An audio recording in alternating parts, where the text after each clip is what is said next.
14, Colin Otten. Number 16, Luca Seeplu. Number 22, Keegan Hardy. Number 24, Amar Singh. Number 25, Michael Grimm. And in goal sporting number 0, Jackson Tucker. The head coach of Southwestern University is Dustin Norman, and they are assisted by Devin Pilarski.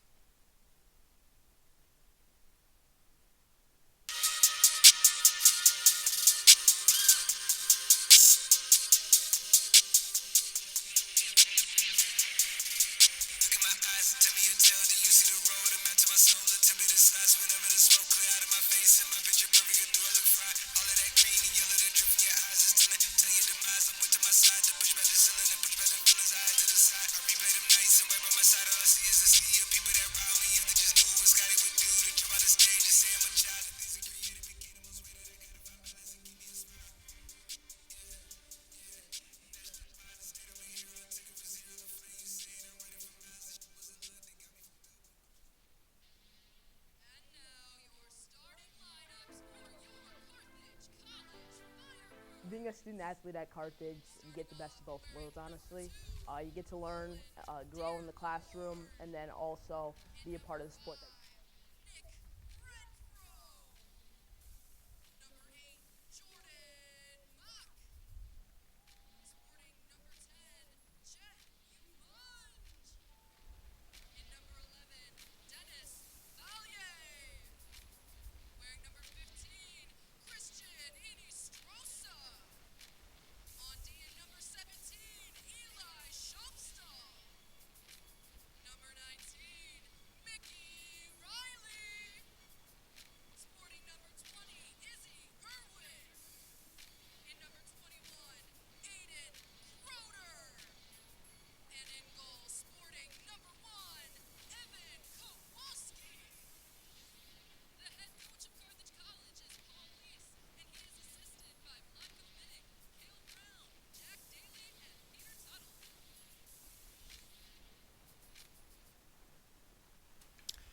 Good evening and welcome to Art Keller Field in Kenosha, Wisconsin. I'm John Bruning here with Jonah Wallgren, and we're here for the Carthage College men's soccer game against Southwestern University. The Southwestern Pirates are up here all the way from Texas to play this Carthage squad. Carthage so far on the season is 3-2-1 overall. Southwestern, on the other hand, is 4-0-1, so they are undefeated on the season. They come in very, very highly rated as well. So far in Division 3, in the most recent rankings, they were listed as the number 24 ranked team in the country. So they are certainly a strong team here. They've come all the way from Texas, and Carthage is certainly expecting a stern test. Coach Lease has really been bringing in a lot of strong teams this season to try to take on these Firebirds, to try to get them prepared for the conference season. Jonah, what can you tell us about Southwestern? Yeah, dude, Southwestern's a really good team. They have 8 goals on the year to their opponent's 2. The team averages 1.6 goals per game. They average about 20 shots per game, and the team is just a big-sized team to be coming here and playing. There are a lot of 6-foot-plus guys on this roster who can do a lot of damage. But guys to look out for, especially number 25, Michael Grimm. He has 2 goals and 2 assists on the year, and he was 2022 and 2023 first-team all-conference player in the SCAC. We also have Raghav Sharma. He is a junior, 6'2" junior from Austin, Texas. He has 1 goal on the year, and he was a 2023 All-SCAC second-team player, and he's coming off of a season last year where he scored 7 goals as well. That's a good haul for sure. So some good players to watch out there for. And as you said, they are a very big team, just physically large. You can see that just with them walking on the field here and standing across from our Firebirds. So Southwestern is in the yellow kits, the bright yellow kits with the yellow socks as well. They'll be moving from left to right. Carthage in their red kits with the black stripes on the jersey, along with the red socks that they'll be wearing, and they'll be going from right to left. So Carthage with a early attack here and gets into the zone, and that'll be an early corner kick for Carthage.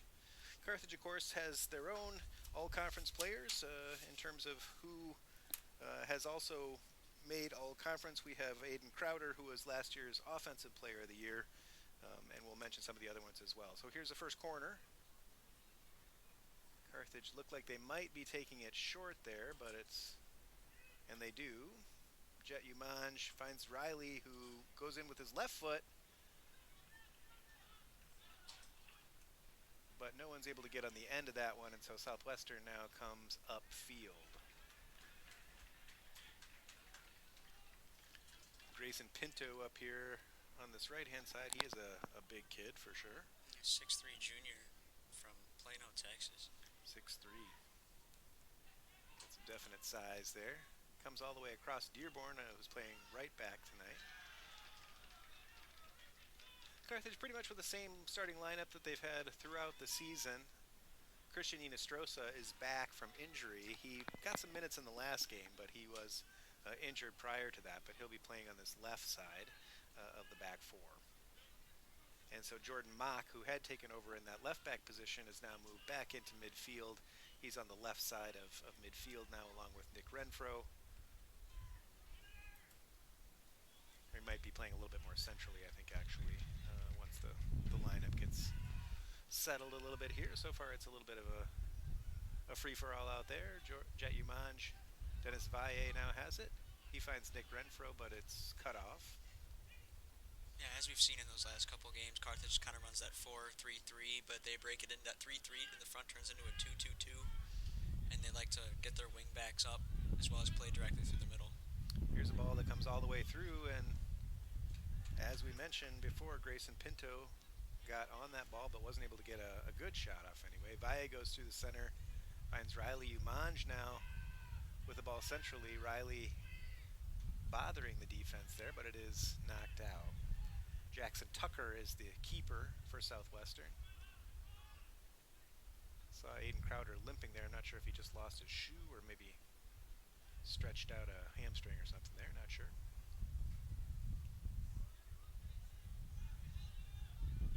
And now Southwestern comes back. The little ball to the end line, but nobody making the run there. That was Nico Colgrove. He's a sophomore from Austin, Texas.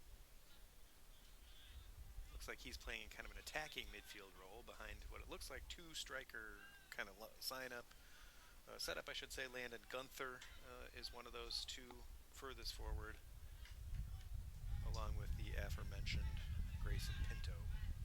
Kind of playing with like a 3-1-3-3 here. With a little bit of that CDM that can drop off back.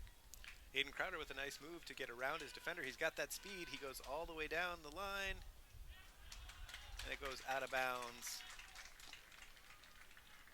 And that will be a corner, so nicely done by Crowder there. I think this game is going to be the game of many quick counterattacks. It seems like a lot of speed on both sides. You've already seen a little bit of that tonight. Mickey Riley's stepping up there to take this corner again.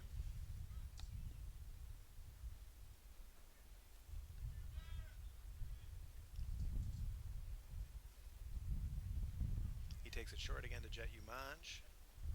Umanj moves centrally. Defense Inestrosa, and a header. Oh, it's headed off the line there. That was a pretty good opportunity for Carthage early on in the game.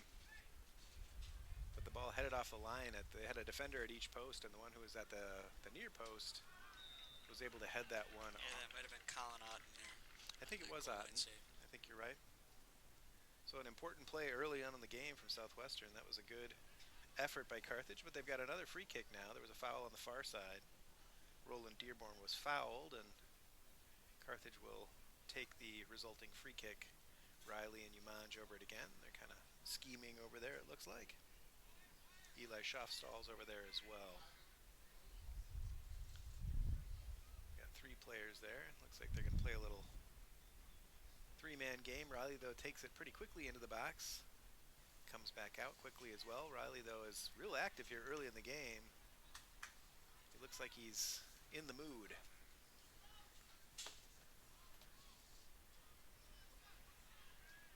Umanj with a nice recovery there and is fouled. So a couple of fouls early on for Southwestern here. Carthage with a couple of free kicks. The breeze has really kicked up here. We've had a football game and a women's soccer game on the field already today. The football team unfortunately lost badly. Yeah, they've lost their last two games to a score of, they've scored 0 points and their opponents have scored 112.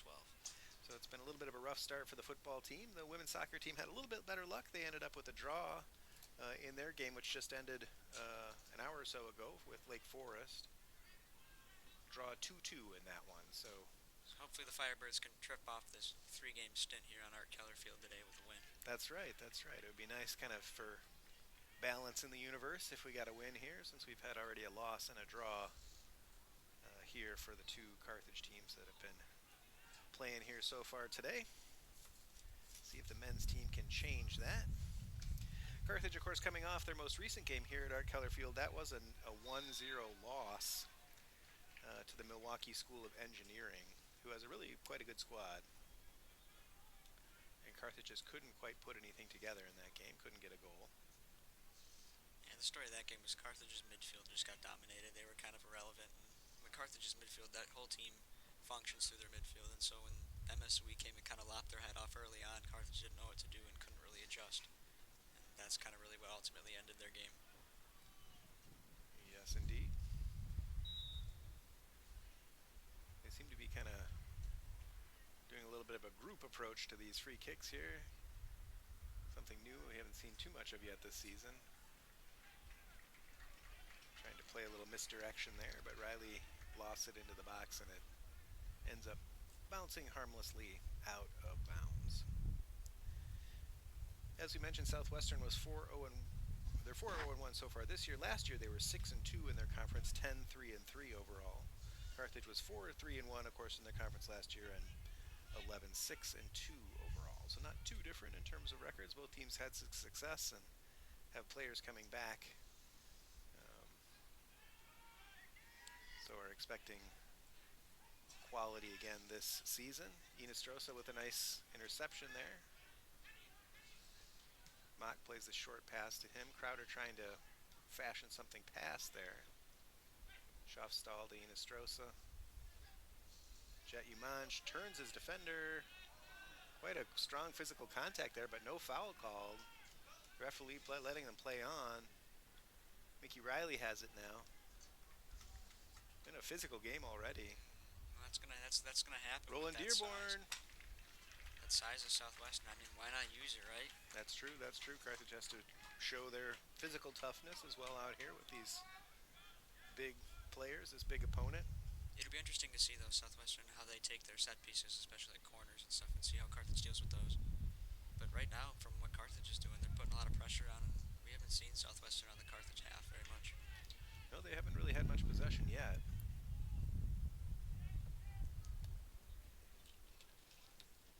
But as you say, they could be dangerous from set pieces or corners with that size that they have. Carthage not a small team necessarily, but not as big. They do have some size, but Carthage has experience. This Southwestern team is actually very young. Lots of freshmen and sophomores coming in and filling up all those holes. They must have had a big senior class leave last year. A little bit of turnover there. Now they're trying to go upfield. But a nice play there by Izzy Irwin, the freshman defender who's come on this season and started every game at center back, along with Eli Schaafstall, who's a junior, So a freshman and a junior along the back line, along with Christian Inestrosa, who is a senior, and Roland Dearborn, who's a senior. So two senior defensive backs. Oh, a mistake there by Schaafstall, but he makes up for it, comes back and makes a nice tackle there to get that ball back. He really gave it away, but then a good effort to fixed his mistakes. That's right, that's right. Mop it up if you're going to make a mistake. That's the way to do it. Mickey Riley plays it back now to Dearborn, who comes across. They're moving the ball well so far here. Yeah, definitely better than they were moving it the last game against MSOE. They do look stronger already, I would say. Hopefully they can keep up this kind of energy and pace.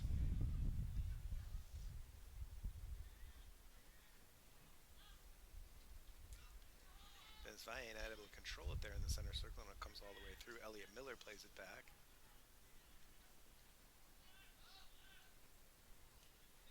And now they're going downfield again, but offside there was Grayson Pinto. he seems to be their primary outlet up top, and as we said, he is 6'3" and a big player, junior. Big target man. He can receive the ball, hold up, and drop it off. And he's quick. He seems to be pretty quick too, so he'll be able to make those runs into the box. He's got a goal and an assist so far this year already.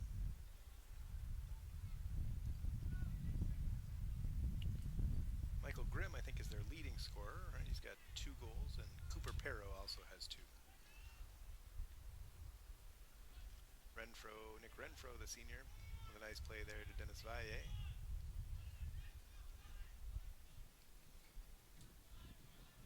His year one now. Probably hear the breeze on our microphones. It's coming right up in here into the booth. It is really quite breezy now. There was a little period of rain here just before the game started. It kind of had a little bit of a sprinkle, nothing too heavy, but there was a little front that came through, and there might be a little bit of moisture in the air yet. It's kind of hard to tell. But there certainly is a good breeze. It's really whipping from the south to the north here, and so as Southwestern lines up this goal kick, you probably see it go pretty far downfield. You can see it there on the keeper's jersey. It is blowing pretty significantly. That's Jackson Tucker. So Carthage going against the wind here in the first half. Nice turn there. And up that far sideline.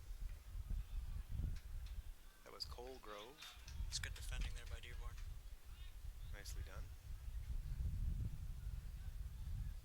Here goes Colgrove again, trying to find a way through. His year one, though, finds Jordan Mock, who finds Aiden Crowder. A nice take. Turns. And now he finds Inestrosa, who's going down into that corner. And Inestrosa does a nice job to win a corner kick down there, playing it off of defender from Southwestern. So Carthage getting some opportunities here with some free kicks, some corner kicks, showing some good offensive effort.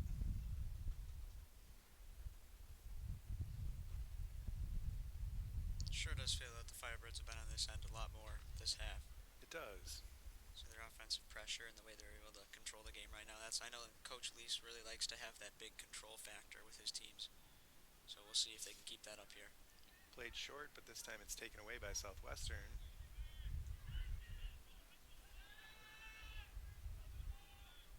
And they do control that ball. Having a little trouble with it there. That was Keegan Hardy. But now it is cleared.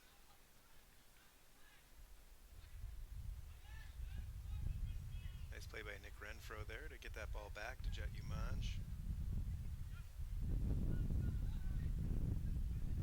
Carthage with some nice interchange passing there between Riley, Umanj. Yeah, that's something Carthage likes to really work on, is that being able to play quick and being able to play smart inside those tight spaces where people start to panic. Coach Lease likes to make practices oriented around little quick technical drills, especially like doing lots of 4v2s where it's just being able to control and move defenders with your eyes and with the ball, and then in order to play other open spaces. You'll see Carthage do that a lot today. Seen it already, I think. They're really moving the ball quickly, moving it from person to person, not over distance, but really getting a lot of control. And Mickey Riley again lining this up. Shoots, but it is far over the net. Riley disappointed in that effort.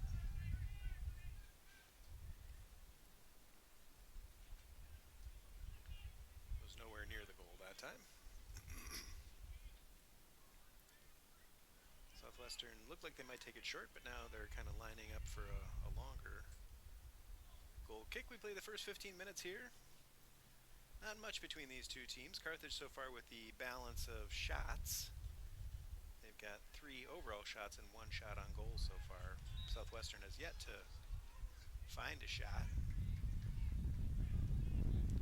That'll be a foul against Carthage and a free kick.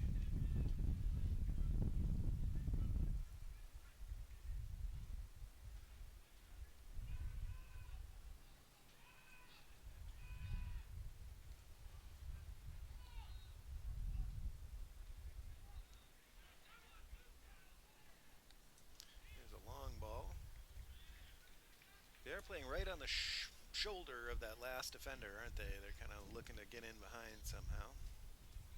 Hit a couple of players just on the shoulder of the defensive line there. Nice ball forward, though, to find Mickey Riley. He has a little bit of a loose touch there and loses it. And now Southwestern comes back. Schaufstall's there, though. Makes a nice play defensively and lumps it upfield. And Southwestern coming back now. Ball up over the top there. That was Landon Gunther. And he chases that ball, but there was nobody there to receive it.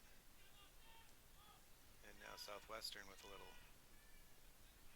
play into the center. I've seen Keegan Hardy stumble a couple of times. I don't know, maybe his cleats are not right for the surface or something. It seems like he's having some trouble finding his footing there.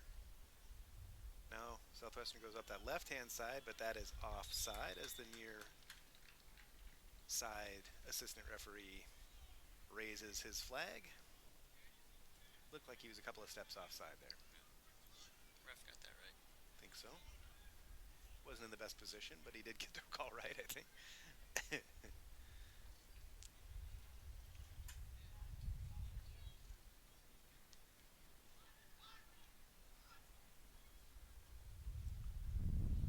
Carthage trying to find something up that right-hand side, but it ends up going through Jet Umanj and back out.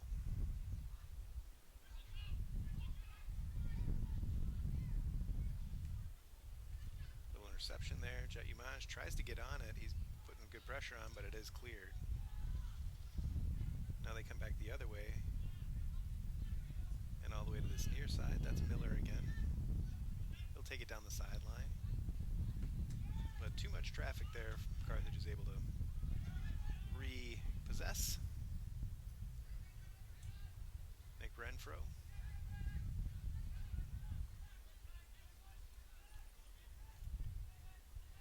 Schaufstall over to Irwin.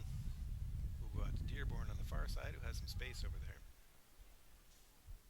But no outlet, so he comes all the way back across.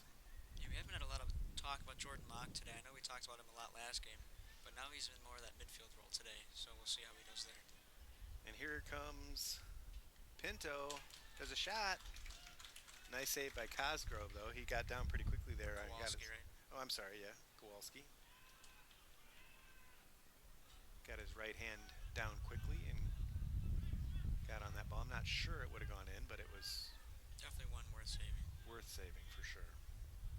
Kowalski's had a good season so far. He's got a save percentage of .727 so far this year. He's a junior from Albuquerque, New Mexico. It's been a nice pickup. He's made some important saves already this season.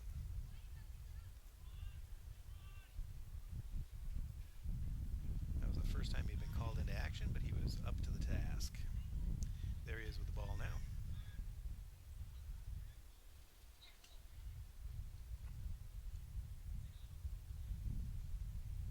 But Southwestern showing there that they can be dangerous. Looks like Kowalski will choose to take this one all the way downfield and take his chances.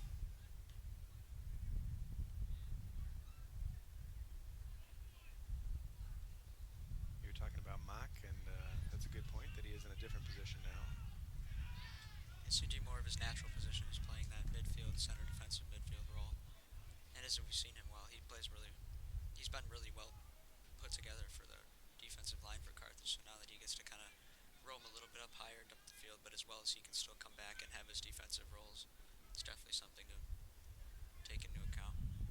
Grayson Pinto now with a long throw. It is quite a long throw, but it goes out of bounds, and that'll be a goal kick. So Pinto, apparently, in addition to being a striker, also has a long throw. Jordan Mock, who we were just talking about, had a nice long throw for an assist a couple of games ago. Yeah, was that against St. Norbert? It was against St. Norbert. Open up the scoring. Yeah. So both teams employing that technique. Seems to be more and more popular these days.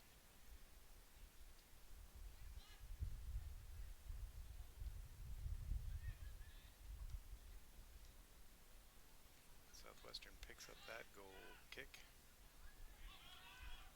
Goes all the way back to their own keeper, Jackson Tucker.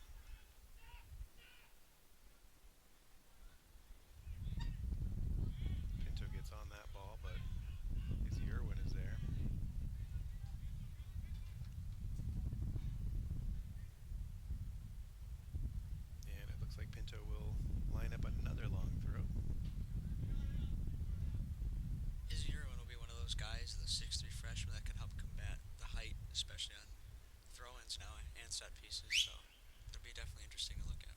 Very true. That time it was Nick Renfro that got on the end of that. It's bouncing around in there, though. Elliot Miller gets on the end of it and wins his team another corner.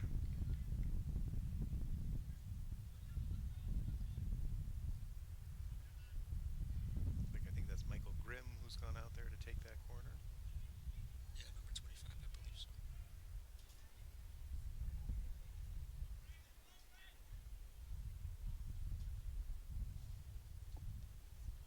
Into the center. Pinto was there but couldn't get a head on it. And it comes out Aiden Crowder now. Ooh, he'd be pulled by his... And that looks like... Not sure if there's going to be a card on that or not. The referee certainly... Yep. Yeah. There should be a card on that call there. Yeah. That's a good call. I don't want to say that the referee wasn't going to put it there, but just in case. But now that she pulled out the card, I mean, that should be a foul. Delaying the play like that and purposely stopping in order to get your team get back. It's a good tactical foul, but one that should definitely warrant a yellow card. Absolutely. Anytime you pull the jersey like that, it's pretty obvious, I guess, that a yellow card, because she might have played advantage there, too. I don't know. I know Aiden was off on the run, but of course he was only at midfield, so I guess maybe it's hard to know. As a former referee, I think that's the hardest thing to do is to play advantage, you know, just to see a foul but not call it. Yeah, because then someone could feel, oh, I'm in, and then they're not, and then they complain, and it's just a chaotic little judgment thing. It is tough. It's very tough to determine what the right thing to do there is. But the yellow card seems like it was justified there, as we said.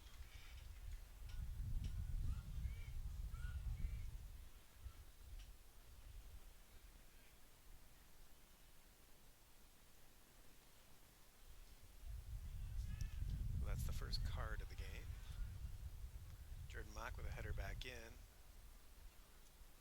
Carthage not able to, that ball goes off the referee, so that'll have to be a stoppage. And a drop ball. And we're back underway. So we're just over halfway through this first half, still no score.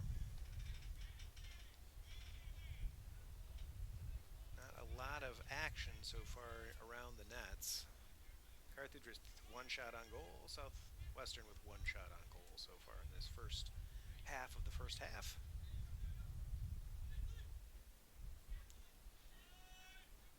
Carthage came out really strong and maybe have faded a little bit, although Southwestern hasn't really done much either.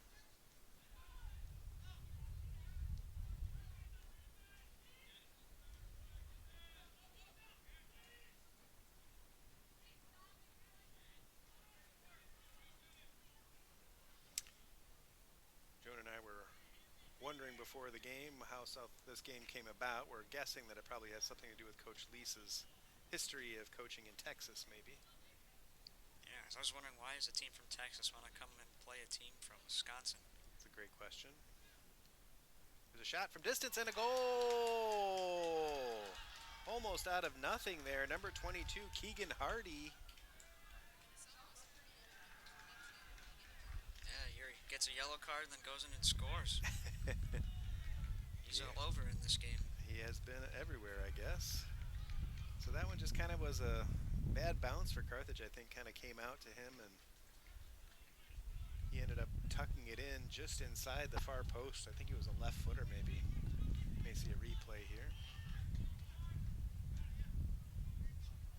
But a little bit surprising there. Like I said, there hasn't really been much. I think Kowalski only had to make one save prior to that.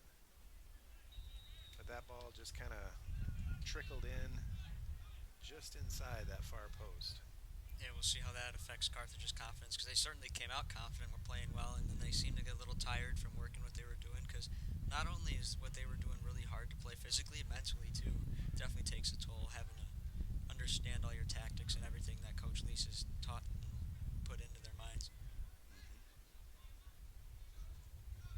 Interesting to see how they react here.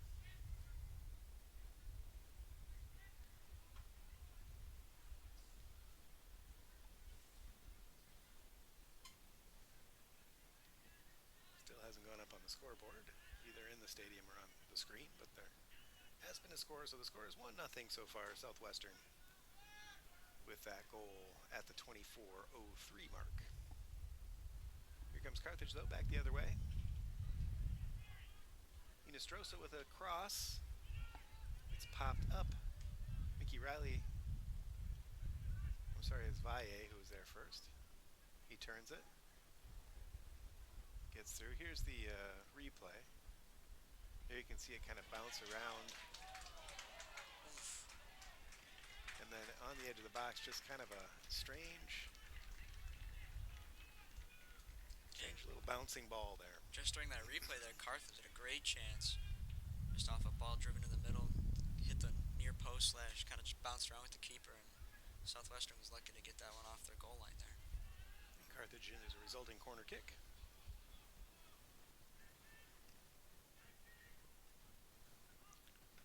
Taken into the box, but it is low and is crossed off. We have Manuel Kowalski here, our former Manuel Neuer, playing from the 40-yard line. Definitely gets upfield for those, doesn't he? Shovstall with a nice block there, and Carthage back in possession.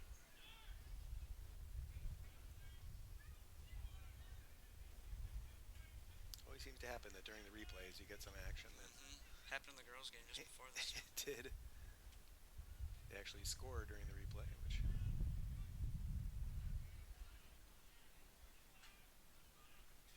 sometimes happens.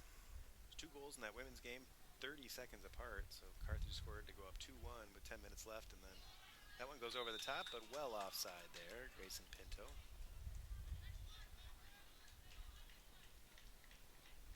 Like a good 5-6 yards offside there, pretty obvious. That one wasn't too close.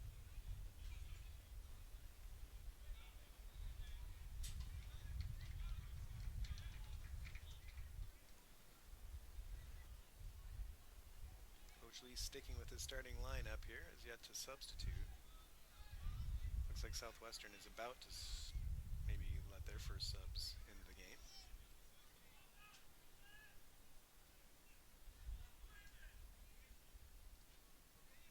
Irwin with a nice play defensively there. Jordan Mock, good composure. Dennis Valle now. Mock finds Riley.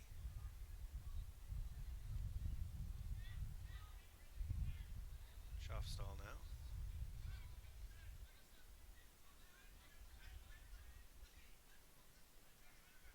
A little bit of space for the midfielder Nick Renfro.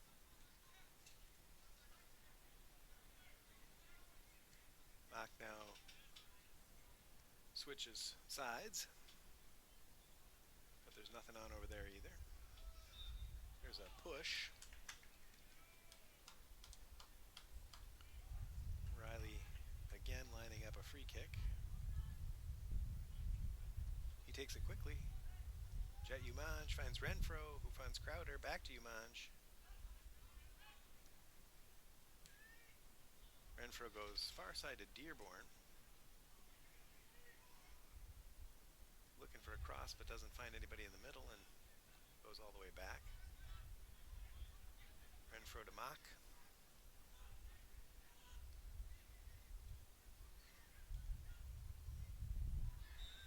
And a foul going the other direction that time. Dennis Valle with a foul.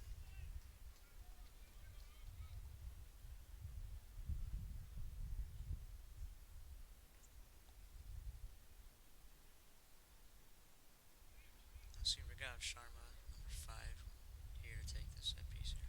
Free kick. Said he was all SCAC second team last year. So one of their returning players.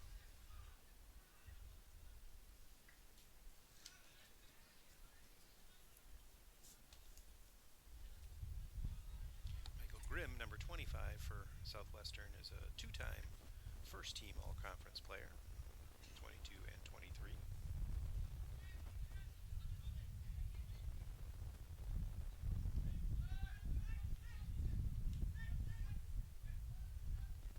Ian Crowder trying to his way through there. No foul. Mickey Riley now finds Christian Inestrosa way down in the corner. Trying to find an angle. Jet Umanj now right on the corner of the box. He decides to line up a shot or a hard cross. Bounces up and off the Southwestern player. Sliding tackle there, but it is no foul according to the referee. Now Nick Renfro has it. So far in this game, Riley's been a little quick to go to Mickey Riley's been a little quick to go to ground on some of these challenges, and I think the ref is starting to pick up on it a little bit. Not getting those calls, is he?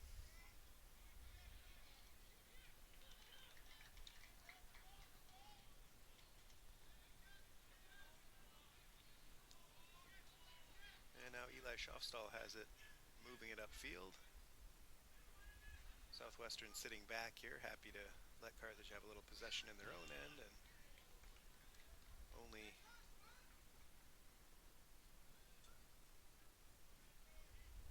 that'll be a Carthage throw.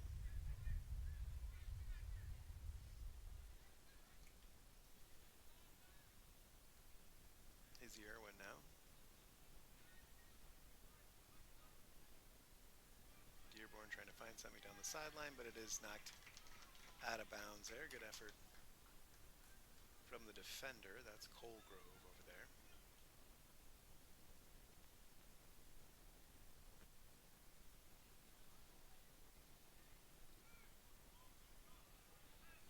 And here comes Pinto now, but nice defensive play there by Dearborn coming back. A good play by the Southwestern player to get that ball forward, but it ends up coming all the way back into the center circle.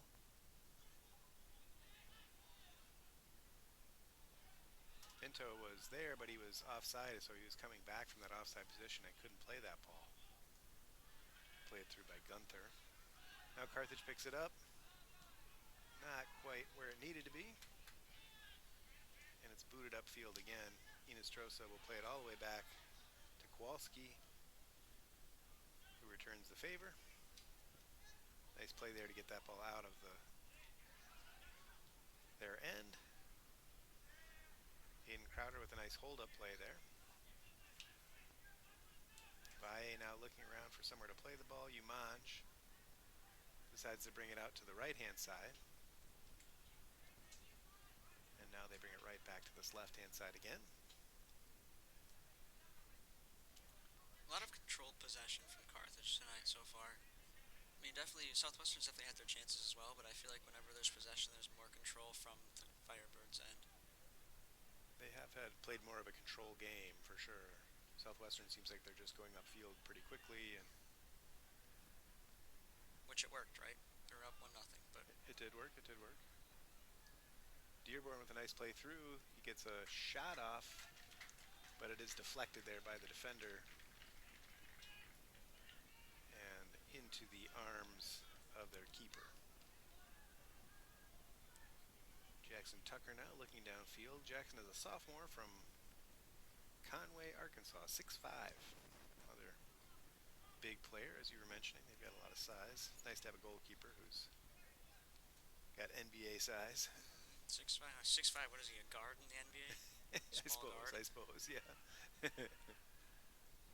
Aiden Crowder trying to get something on at midfield. Mickey Riley tracks it down.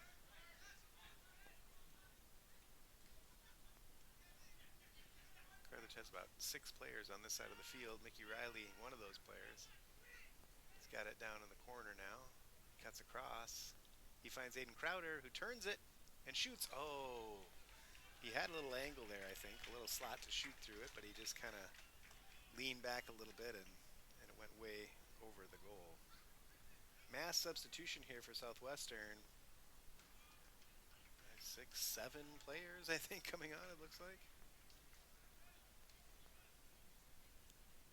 A big mass substitution. Fresh legs coming off the plane. Yeah, I think that was a 7-player substitution. You don't see that too often. Almost like a second line in hockey or something. So we'll see how Carthage can cope with this. There's about 10 minutes left to go in the half. Carthage so far with no substitutions, I think, if I'm not mistaken. Yeah, I don't think there's been any Carthage substitutions. I don't believe there's been a substitution yet, so. Coach Leash usually likes to stick with his original 11, maybe 12 guys he'll put out there. Yeah, he doesn't go too deep into that bench. We'll see if that becomes a factor here, although just these last 10 minutes, maybe they can stick with these fresh legs. There's a ball over the top. Roland Dearborn, though, is nicely there to head it. Daniel Sortorio, who's come in. It's kind of weird there. You might as well, if you're going to head it that low, might as well just use your feet, right? That's true. You have a choice there, I guess, but it seems like the feet might be the easier option in most cases. Whatever makes you feel comfortable. Yeah, that's right. Just make the play. It worked. He got it clear, so won't complain about how he did it. There is just a little bit of mist in the air, maybe, or something. It's kind of, you can see it under the lights. Light rain. Little light rain.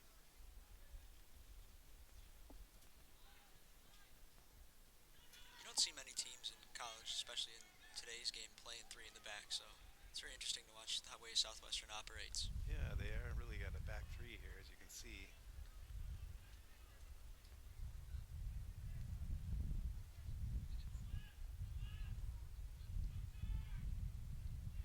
Attempted flick there, but not quite come off. That's Quinn McLeod, who's come in on this right-hand side.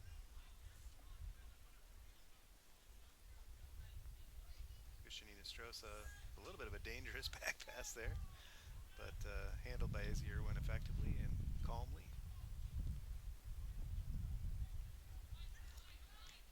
And there's a 50-50 ball there that's won by Carthage. Takes a good bounce from Mickey Riley, able to take it in stride. He's running down the left-hand side of the pitch here in full stride. He cuts it back, finds Valle, who finds Crowder again, finds Riley, and a shot! It's blocked there, though. Some good interchange there and a good effort. Yeah, that's quality in the final third there. I mean, they're taking their best look available. It's not like someone's forcing a shot outside the 18. That was really well done with that quick little interplay, allowing that quick combination to open up the space to get a shot. It was definitely an opportunity there. Nice play by Schaafstall. And Riley now will pick it up. All the way across now, switching field. Point of attack now on the right-hand side. Jet Umanj over there. He gets down into that corner area. Nice pass to find Renfro. Ooh, and there was a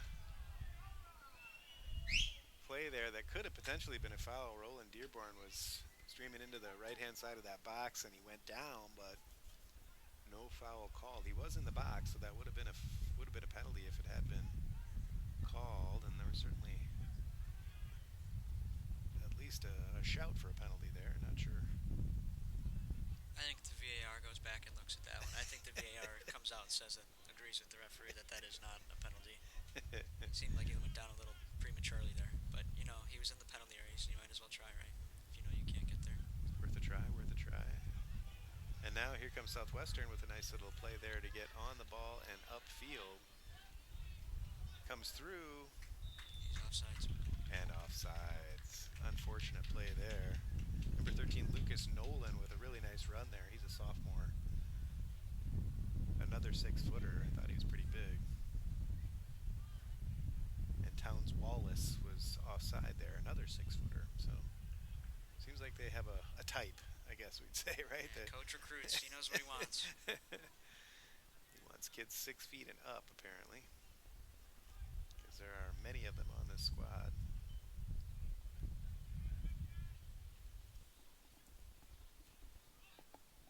Carthage again going into the wind, but still a nice kick by Kowalski. Dennis Valle gets in front of the ball, but no foul. That's over on that far side again. That's Nolan again. It's Nowlin, I guess. I apologize.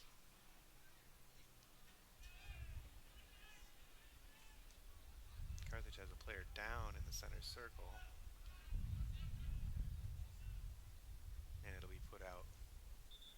a sporting fashion by Southwestern so that Carthage can check on the injured player and make sure that he is okay. Carthage, as we talked about, has some really tough opponents in this preseason, getting ready for the CCIW season. CCIW season will start pretty much a week from today on the 28th. Next Saturday at 5:30, they'll be playing Millikan University. That'll be their first CCIW game. They do have one more tune-up game, though, before that, and that'll be Wednesday night here at Art Keller Field against the University of Chicago. A very tough opponent, U of Chicago. They're ranked number 8 nationally, so a national ranking for them, and they're always very, very tough. So that will be a stern challenge here for the Firebirds before they start the conference season in their final preseason tune-up. Yeah, U Chicago won the national championship, was it 2 years ago? And then last year was St. Olaf, right? I think that's right. Yeah, so not far off, a very, very good team, and they're always a very talented team, as you can see, being ranked number 8 in the nation. That's nothing to sleep on. I'm sure they're undefeated. They wouldn't be that highly ranked if they weren't, most likely.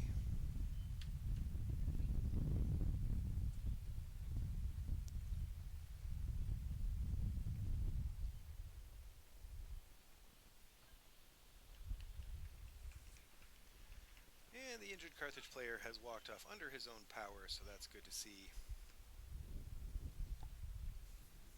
U of Chicago is 5-2 on the year. They have lost to Gustavus Adolphus, who is also ranked, as well as Eau Claire, who is number 11. So ranked opponents that they're losing to. So it's all well and within their range. Absolutely. Losing to other ranked opponents. So we'll have to see when the new rankings come out here soon, if they'll how they'll update. Yeah, they may fall down the rankings a little bit, I suppose. Nice play there by Schofstall.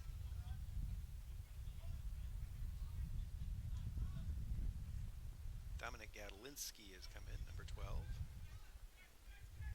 in midfield. Looked like he came on for Jordan Mock, I think. And now the Southwestern player almost gets through there. That was Nico Colgrove. Or no, I'm sorry, it was Towns Wallace, the sub. Made a nice run there and almost was able to get past the defender, but he did win a corner kick, so that'll be a corner for Southwestern. We're under 5 minutes to play, just over 4 minutes here.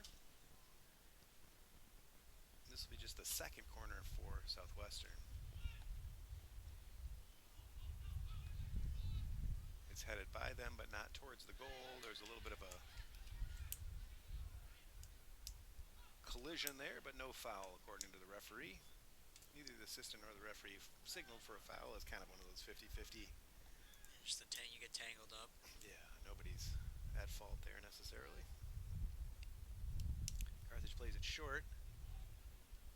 Boy, that ball. I don't think Kowalski was ready for that there. He may not have been. The ball really held up in the wind too. I mean, it really died like a dying bird. Really a really stiff breeze that's coming into the Carthage goal, so that's a pretty tough to get that ball out by just kicking it downfield.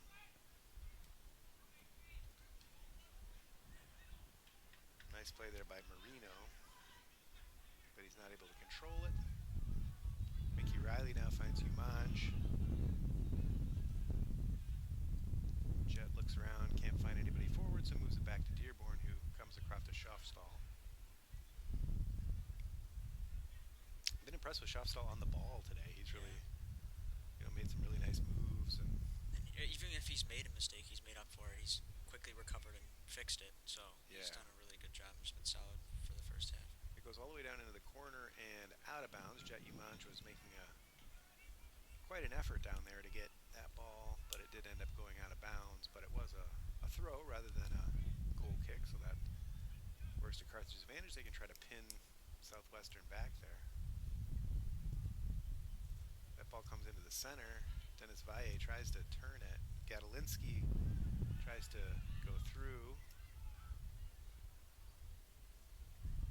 The ball eventually comes loose and comes way upfield.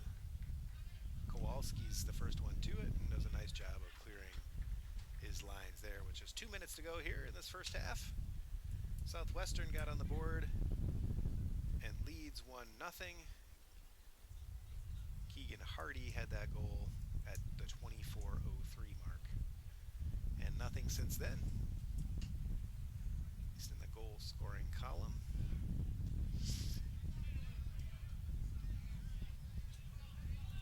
A throw in there that Quite awkward there. Was it the wind? I'm not quite sure what happened there. I don't know what happened there exactly. He tried to throw it in and it came right back out again, or maybe never went in. Although I guess if it never goes in, then it's supposed to stay with the same team. I'm not sure. Weird play, but Carthage picks it up in any case. That ball did go out of bounds, though, and that'll be a Southwestern throw. So neither team really dominant here in the first half. Southwestern does have the one goal, but that was from a shot that was not particularly in a dangerous position. It just kind of bounced through the box in an awkward way, and Kowalski couldn't quite get a hold of it. Now Mickey Riley trying to make a run here, and he makes something happen in the last minute of the half. Southwestern trying to do the same. Here goes Towns Wallace. Riley takes it back, though. Just over half a minute to play. He comes into Southwestern territory and finds Christian Inestrosa here. He's got some space. He takes a shot, but it's stopped by the defense. Dennis Valle puts it back in. And now just 20 seconds left, and it's knocked upfield by Southwestern.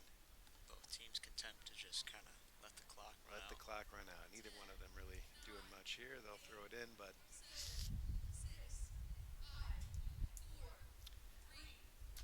that's the end of the first half. So after 45 minutes of play here at Art Keller Field in Kenosha, our score is Southwestern 1, Carthage 0. So that's the half. We'll be back after a short halftime break.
a student athlete at Carthage, you get the best of both worlds, honestly. You get to learn, grow in the classroom, and then also be a part of the sport that you've fallen in love with since you've been playing it. You get the one-on-one support from the teachers, and then you get the help from your teammates as well. The athletics teams here at Carthage, they're like really good. Some of the achievements that we had during this past year, the volleyball team won the national championship 2 times in a row, like 2 years in a row. So it was incredible to see it because we are like a unit. So it's really nice like to have everyone together and cheering for just one thing. So the athletic facilities at Carthage, they're new and improving each and every year. We have the baseball, softball, and football field that all of our athletes compete on. There is the Tark, which houses the baseball weight room. There's the actual gymnasium itself, so Tarble Arena for men's, women's basketball, volleyball. And then obviously the swimming pool that is also in the Tark. And upstairs there's the field house. We've added the Nest, which is a recovery room for all of our student athletes. There's massage guns, there's granola bars, there's other food items. So we have a lot of nice things in that room that you can sign up, take it, and it's completely for free. There's so many great opportunities. The athletic staff is super kind. Your coaches care about you. There's just so much that goes into being a student athlete that it's an experience I would not take back.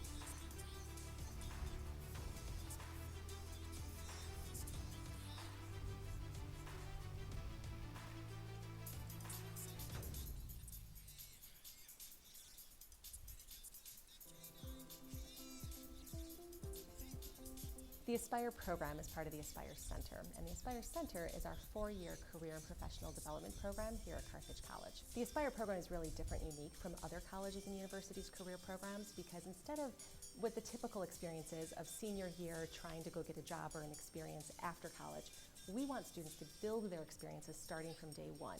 So whether that means going and finding an alumni panel that they're going to learn from an alumni about the career industry that they're excited about, or if it means getting an internship or a research experience that's going to build their portfolio, we want the students to develop and learn who they are so they can really leave Carthage with a very good sense of purpose and understanding before they actually leave the college. Every student that comes to Carthage has their own individual career specialist. This is a person who specializes in the industry field that they're going into.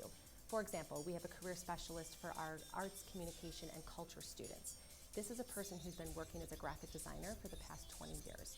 And she's responsible for helping those students get opportunities and experiences along the way. I landed my first internship as a freshman at Deloitte, which is #1 of the Big 4 accounting firms in the world. Through the Aspire program, I was able to develop skills that helped me in interviews as well as networking with other professionals.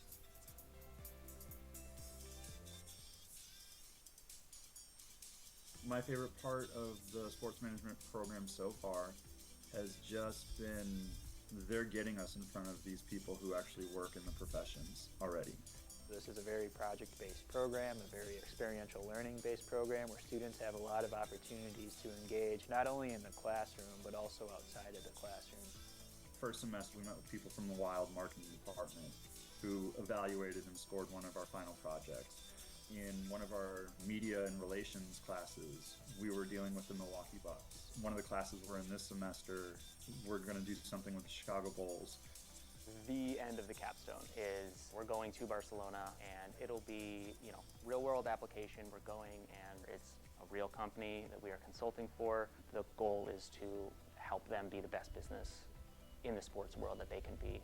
And I think there's kind of nothing like it, right? It's really difficult to find something like that. The experiential learning, it gives you that real life experience where you get put into situations that you might have to face in your career. It definitely gets the creative juices flowing, and it motivates you as a student and pushes you to be the very best.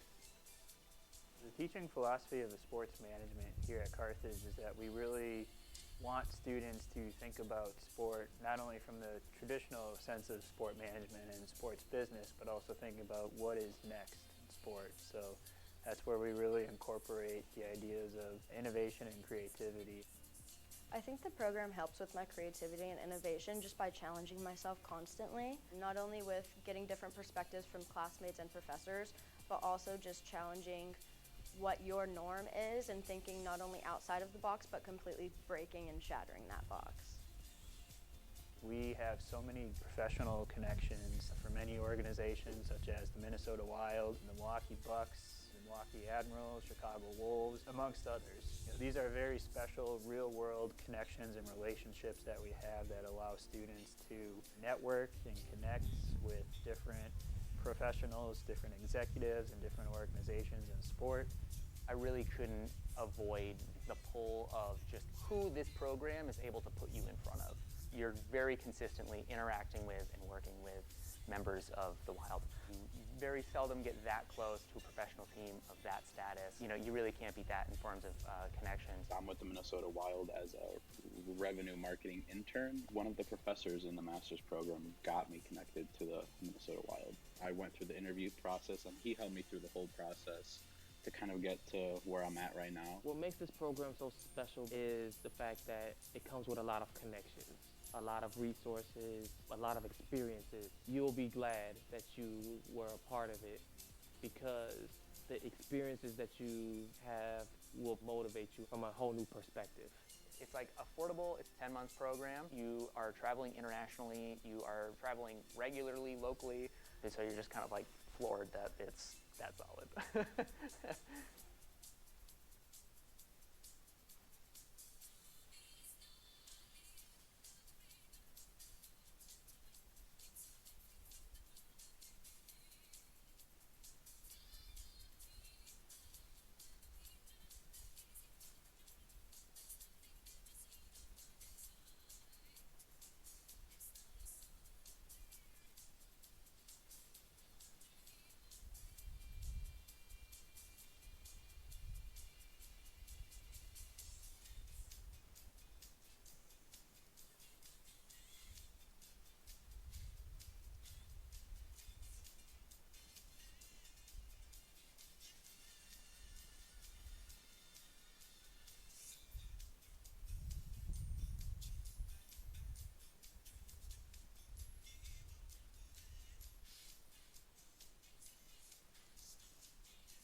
here to Art Keller Field in Kenosha, Wisconsin for the second half of Carthage men's soccer. And tonight's opponent is Southwestern University from Texas, who's come all the way up here from Texas to play our Firebirds in one of their final preseason games. It's a pretty even game so far. As we mentioned, Southwestern came in highly rated. They are ranked number 24th overall in the most recent poll, but Carthage really stuck with them even though they are down 1-0 at the half.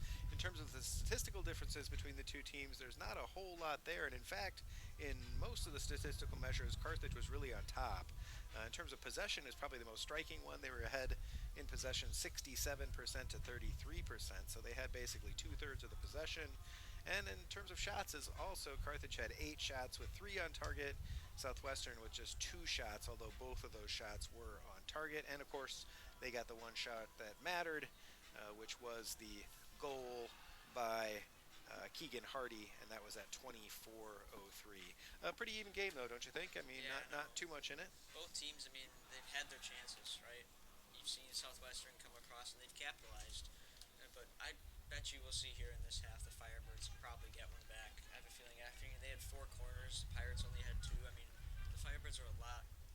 They spent more of the time in that last half on the Southwestern end, so it'll be really exciting to see if both teams can really dial in here and how Southwestern responds to going into the half, or starting this half 1-0.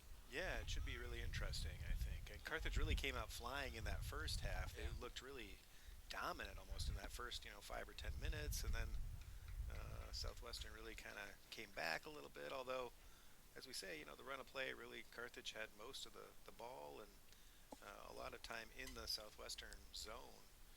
But Southwestern got that one kind of unusual bounce there that kind of bounced out of the pack and right to Hardy, and he was able to make that shot with a kind of a little left footer into the low corner. So we are underway here. It's been a long day here at Art Keller Field, a football game, a women's soccer game, and now the men's game. So this field has been well used today, and hopefully Carthage can put a cherry on top here and hopefully come back from this 1-0 deficit and get a victory. Carthage does have the win, though, this half, so That's true. Was we've been seeing a lot of the balls from the defensive end when Carthage last half were dying in the wind, so we'll see. Interesting now if they can take advantage of that.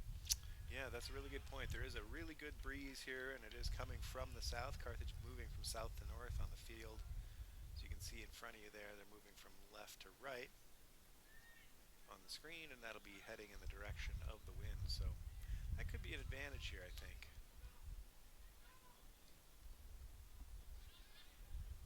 Carthage basically gone back to their starting lineup, it looks like. I don't see any... Yeah, Gadalinski's in there. Gadalinski is in, you're right.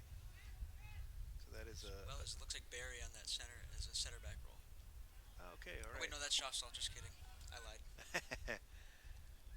So it is the same back line as started the first half. Gadalinski is the one change there.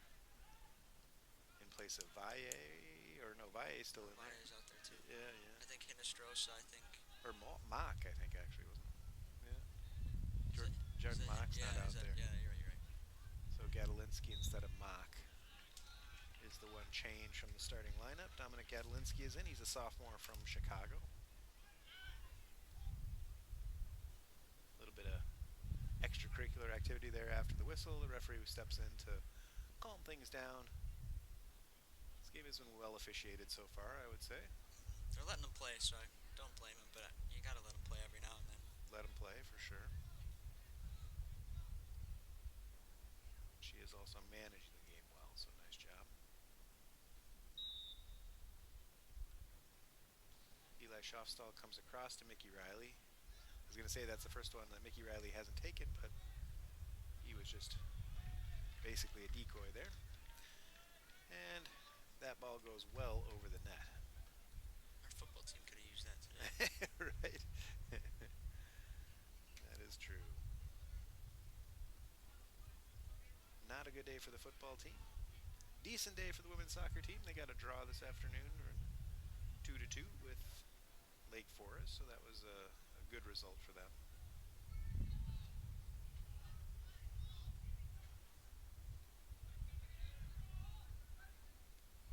Renfro plays Plays it out to the left. Dennis Valle, a good effort there, and plays it off of Southwestern, and that'll be a Carthage throw.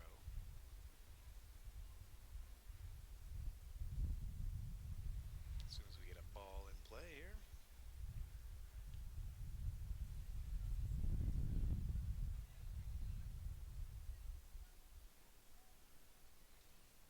Christian Inestrosa goes down into the corner. Dennis Valle there, but can't quite control it, and it goes out of bounds for a goal kick.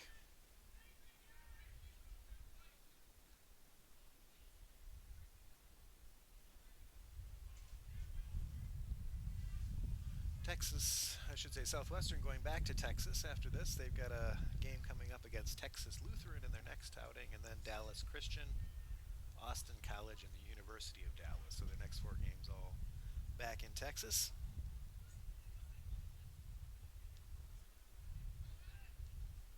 And Carthage with the University of Chicago up next. Jet Umanj coming down the sideline here. He's able to control that ball and bring it in field. Nicely done. Crosses, but nobody is over there. Hayden Crowder was in the middle, but nobody was on that left-hand side.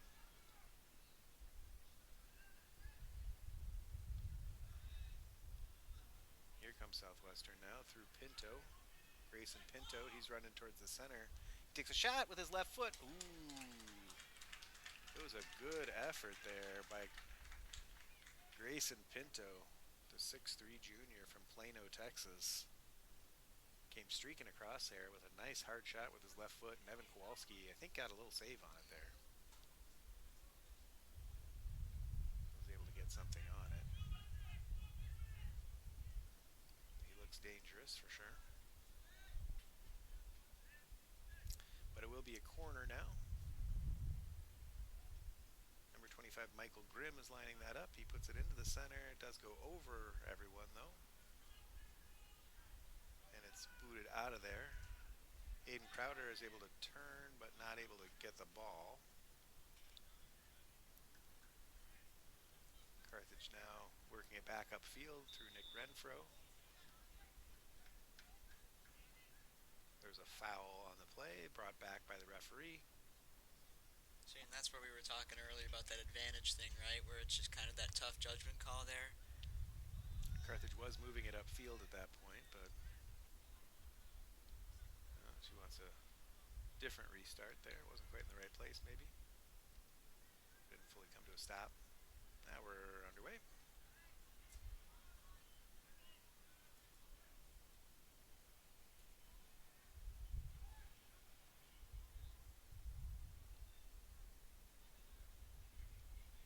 Riley trying to find Gadolinsky, but he's able to mop it up there. Now Jet Umanj coming up the sideline.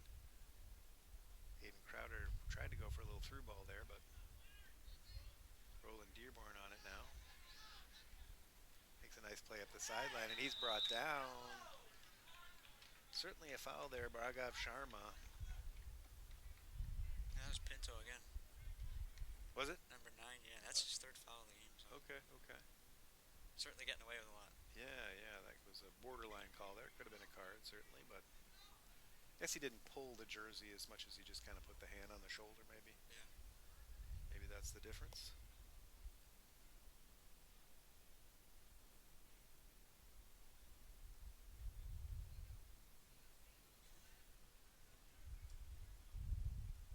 So Umanj, Riley, Schaufstall in your picture there, all checking it out.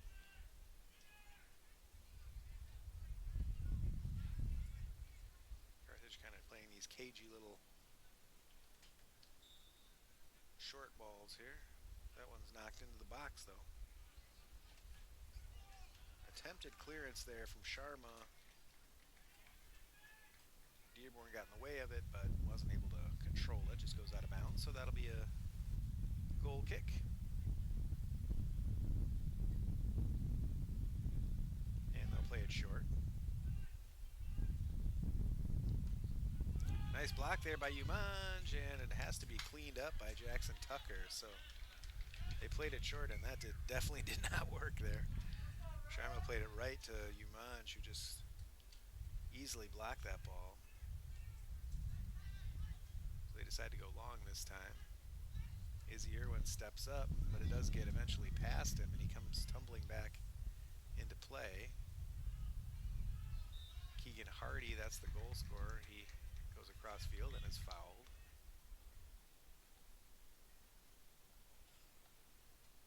And it'll be a free kick for Southwestern. Just about 9 yards inside of Carthage end. See there, Hardy trying to walk that one off.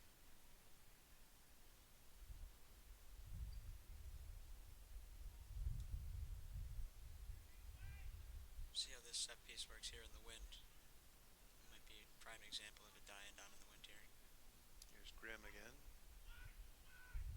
Lofted up there. Pretty nice ball. Oh, yeah. Ooh, and a follow up there. Not quite able to put it on net. I think that was Landon Gunther with the shot there. Evan Kowalski goes upfield. Takes a strange bounce, and the wind is definitely wreaking a little bit of havoc here, I think. A nice turn there. Lucas Seeplu.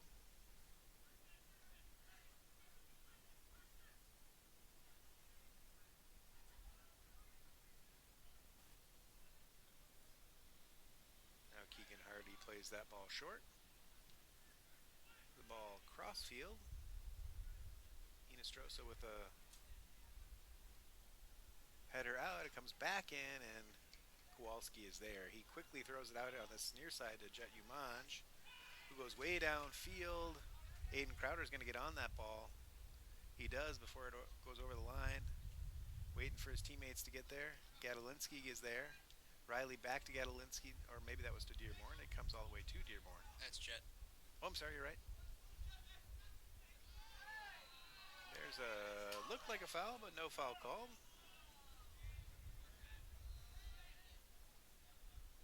Referee definitely letting them play tonight. There's Jet on the near sideline. Back to Dearborn. So Carthage again looking good here in possession.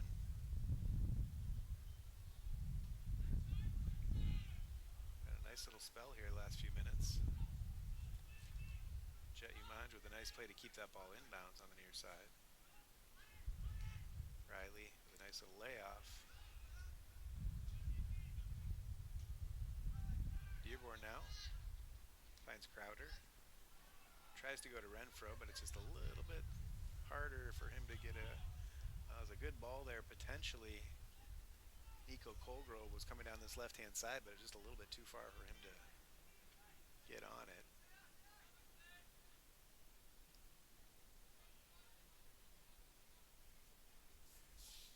As we mentioned, Carthage lost 1-0 just the other night here to MSOE, so I know Coach Schließ would hate to see another 1-0 loss. But there's lots of time here yet.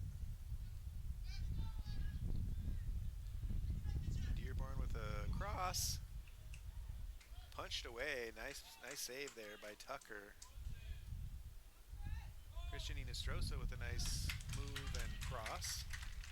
And that's blocked out of bounds, so that will be a corner kick for Carthage.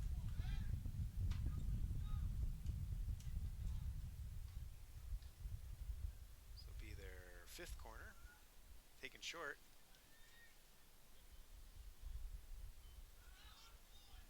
Gadolinsky heads it back into the area, but it's cleared out. Dearborn with Pinto on his back. Now Kowalski finds Dearborn. Nicely done, and that's a foul.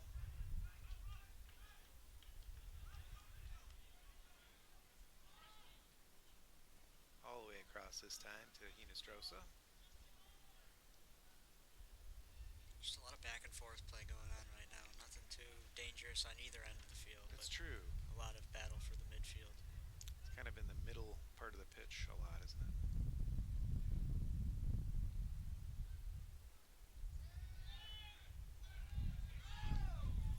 game is getting a little more physical, definitely. Both sides.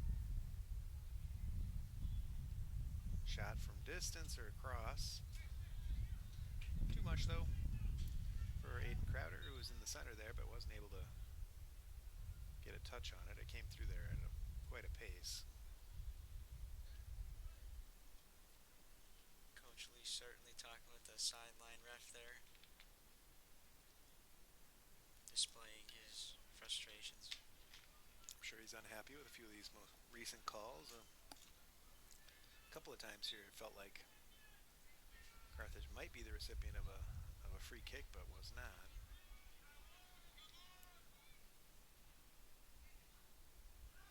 Into the wind, Tucker kicks that almost to midfield. Nick Renfro gets on it there, though. Mickey Riley picks it up with a burst of speed right through the midfield. He takes a shot, and a goal!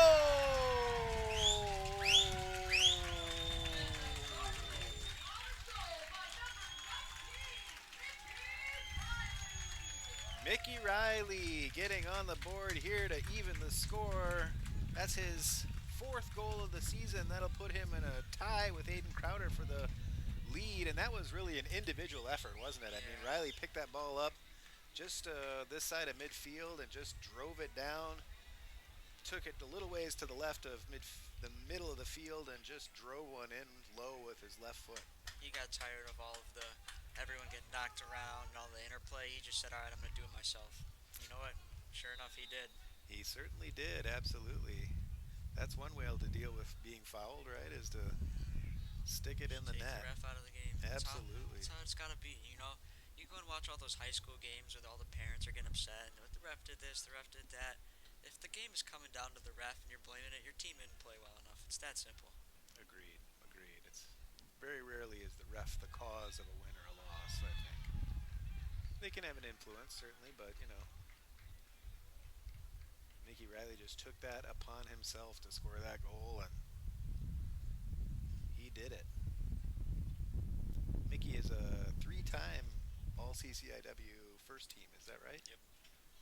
One of the few players to have done that 3 times. He's in a kind of a super senior season because of the COVID year, so he's in his 5th year, his final year of eligibility. He, Aiden Crowder, and Nick Renfro all came back for that 5th year, and they're really forming the spine of this Carthage team so far this season. Good effort there. Ball's out of bounds to Southwestern. Although Jet Umanj felt like it should have been going the other way. The referee will make him take that back. There's one of those cases where he moved it way upfield before he threw it in. So the ref will bring that one all the way back. So we're under 30 minutes left to play here now. Carthage evening the score at 1 on the Mickey Riley really strong individual effort to get that ball downfield and to tuck it away in the back of the net. Looks like a sub here for Dearborn. Might have gotten caught in the eye, it seems. Yeah, maybe some blood or something like that. I'm not sure. It looks like he's being forced into a change. Jordan Mock looks like maybe is going to come on. Mock will come on for Dearborn. He's the one starter who didn't start the second half. There you see that change.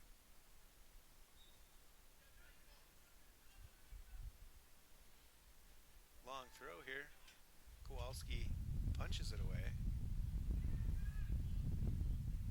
Southwestern tries to get it back in field, but Mickey Riley blocked it. Now Crowder and Riley on a run together. A little bit wide. Riley's brought over to this near side. He goes byline, and I think that maybe snuck out of bounds. It did sneak out of bounds. Yeah, that chance got killed once that pass from Crowder just outstretched Riley's foot there. Yeah. Once it allowed everyone to catch up and slow down the play, that's when that counter really got killed. Forced him a little bit wider than he'd like to go. Instead of being able to cut it inside, it just drew him out. as you say, it's kind of slowed him down in order to let the rest of the players catch up. So that was about the end of that. You like to see those two guys go on a run, but Yeah. in that case, just not a great pass. Jet Umanj now finds Riley, returns it. Took that off the face too. Yeah, he didn't even flinch. Nick Renfro doesn't feel pain. Took one for the team there, Captain Renfro.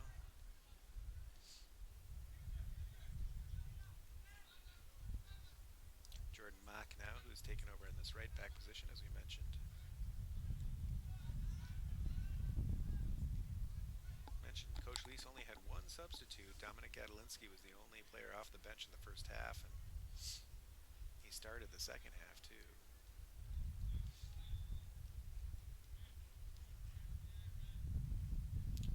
And then the force change, Roland Dearborn, who had to go off with some kind of an injury or maybe some blood, maybe a scratch or something like that, but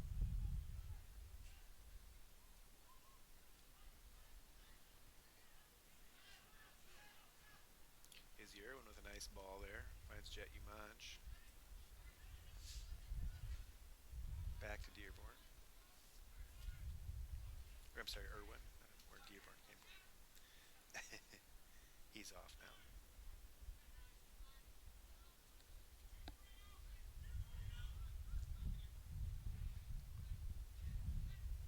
Riley back to Irwin.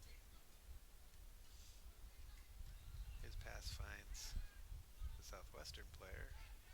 Nice defensive recovery there, though. Jet Umanj on this near sideline finds Gadolinsky, who comes back and finds Crowder upfield. Crowder takes a bump, but still gets the ball out of there. Jordan Mock now finds Renfro, back to Mock. He's looking for a cross here, I think. Dennis Valle, goal!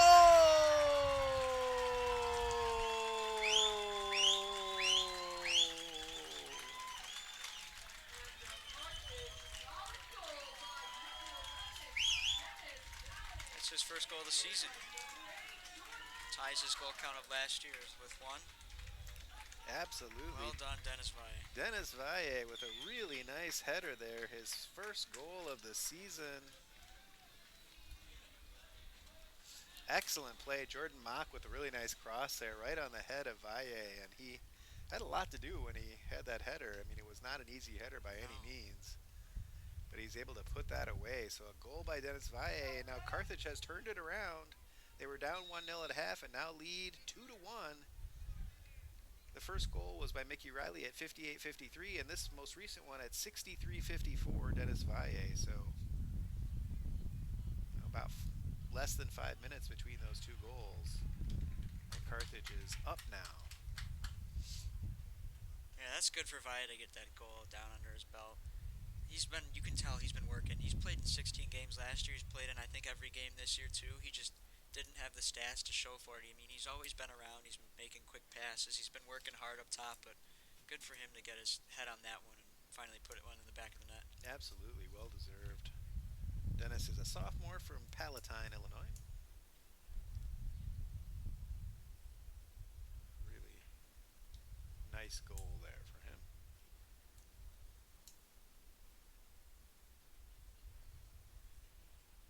Not sure what the holdup is here.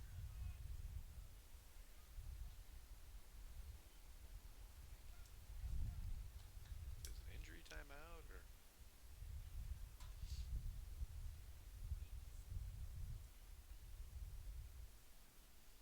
Sorting out something over there. I'm not sure what.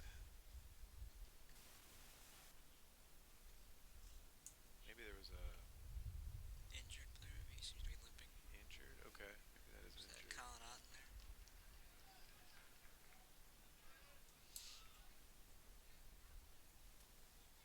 All right, so a little bit of a change there for injury. A little bit hard to tell on that far side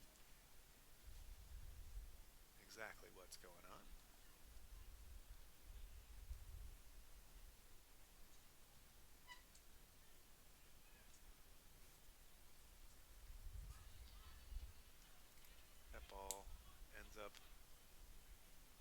back into the Carthage zone.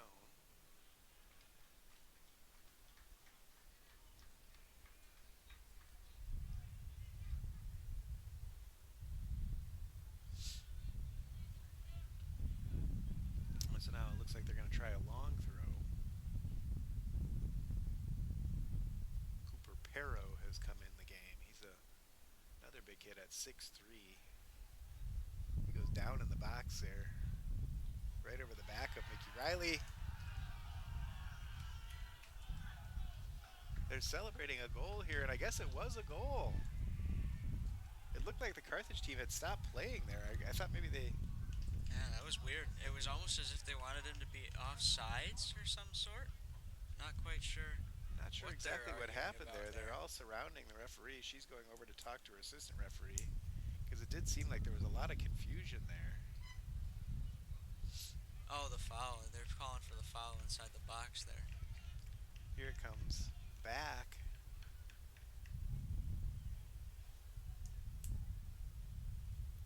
I guess it was just the foul that they were calling for. No, that's a goal.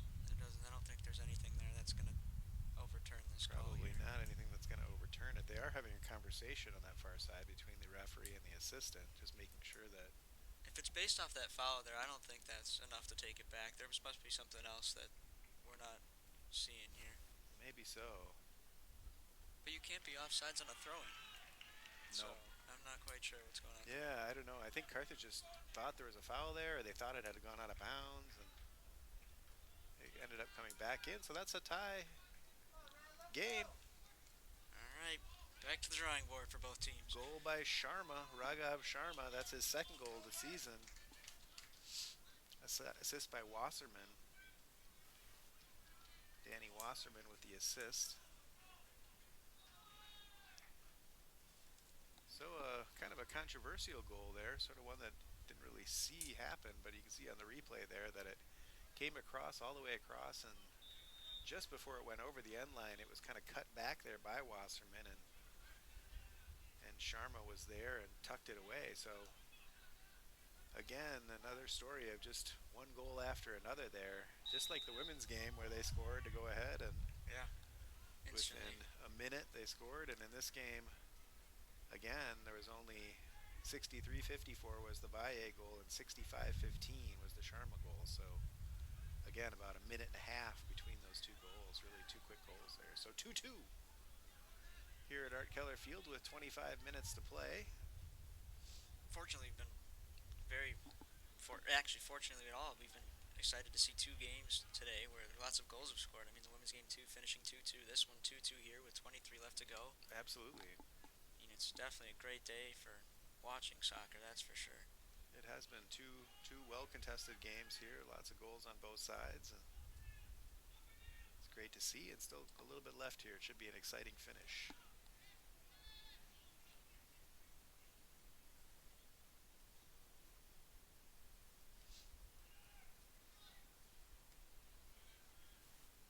Here comes Carthage again. They have made a few substitutions here now. Elias Fernandez is in there for Carthage, number 29. Looks like he's come in kind of that Crowder role, possibly. Yeah, I think it was role just to get Crowder a breather. Let's see if Fernandez can muster something up. Crowder will get a little break here.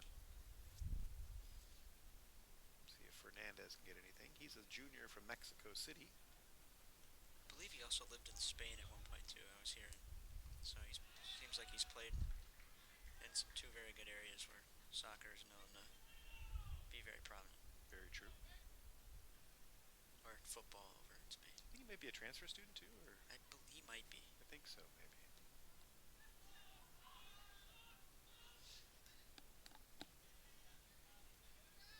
Valle now on this near sideline. He scored the goal that put Carthage ahead, but only briefly. Now here comes Southwestern back again. A shot from distance. Kowalski was a little out of position there. He had to get back very quickly. And now Southwestern has it back. There's a couple players that tumble there. And that'll be a free kick. Alrighty. hard to believe that that was able to go anyone's way there. I mean, it was just a tussle all I over. know, it's just such a pile up.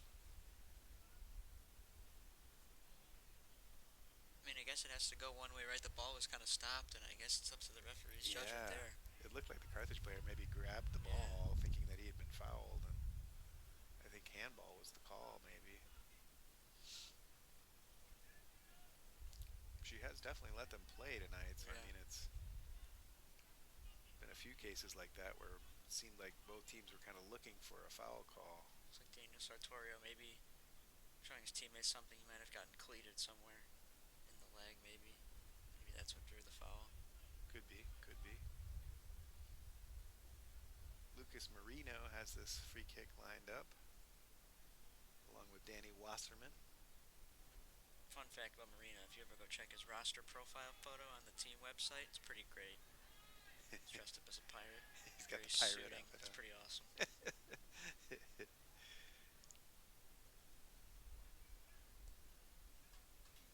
Definitely some good stuff. Here's a free kick now. Marino takes it. The wall does its job, though. Not sure I'd want to see a Carthage player as a Firebird, though. I'm not sure what they would muster up there. Yeah, not sure what that would look like exactly, but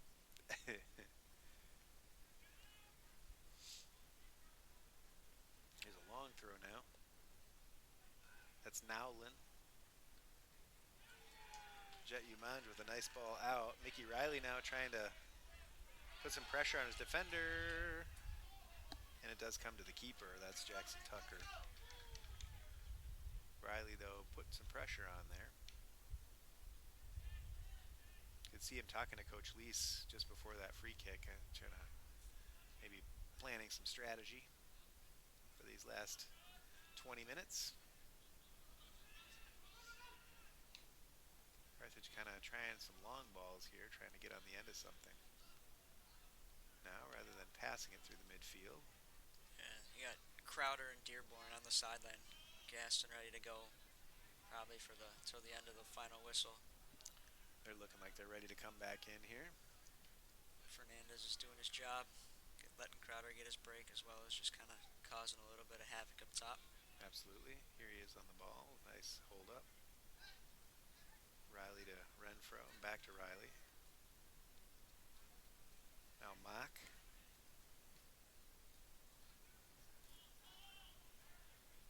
Mock has kind of played all over the field, hasn't he? He's just your utility player, and especially as a freshman too. I mean, we've mentioned it multiple times, but having that ability to be that utility player and be able to deliver as a freshman, that's always something really helpful for a team. That is huge, absolutely.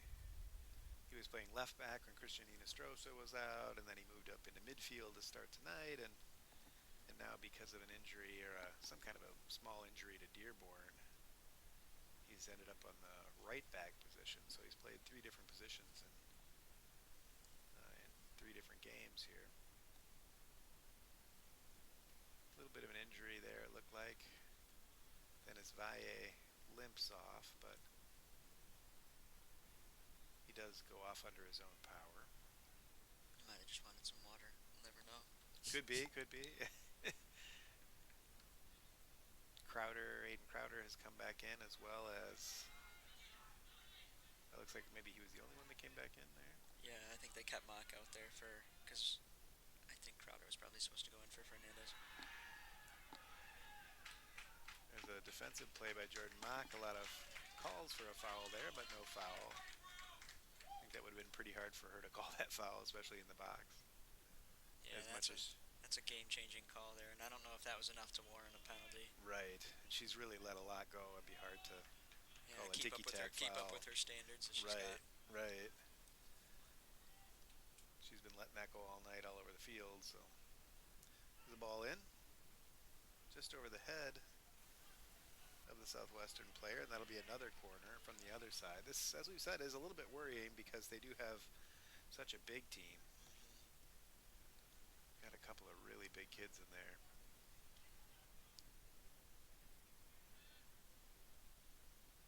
Yeah, Cooper Pero, 6'3". Pero, excuse me, 6'3" sophomore. Pinto at 6'3", several of them. Sharma, 6'2". There's a ball upfield again. Aiden Crowder giving some chase. Now Jet Umaj will pick it up on the sideline here. Looking for the pass. Finds Schaufstall.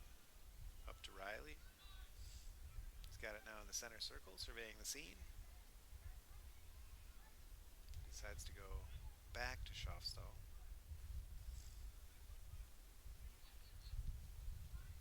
Now they'll try it up this right-hand side. Jordan Mock has it. Decides to go back. Carthage is probing a little bit here, looking for some kind of an opening in the defense. Nick Renfro has it now. Umaj, Mock. Irwin to Mickey again, Mickey Riley. Nice play there to get it through to Jet. Renfro, nice interchange there. Aiden Crowder goes back to Jet. Pops it up over the top.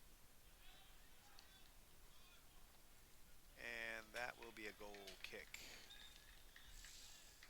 Got a substitution here now. Dearborn will come on, it looks like. And he is coming on for Fernandez. So Fernandez gets a few minutes there. Some nice chance for some of the other players to get a little rest. And now we're pretty much back to the starting lineup again.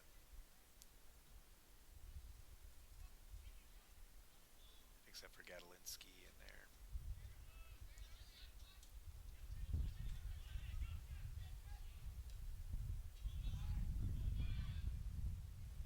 Nice turn there. That's Nowlin. He goes streaking down the sideline. Nice cross. Good defensive play there, though, by Schaufstall. That cross had some pace on it.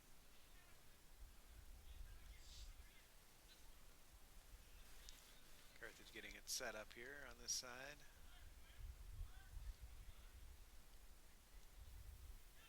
Mock has gone back into midfield.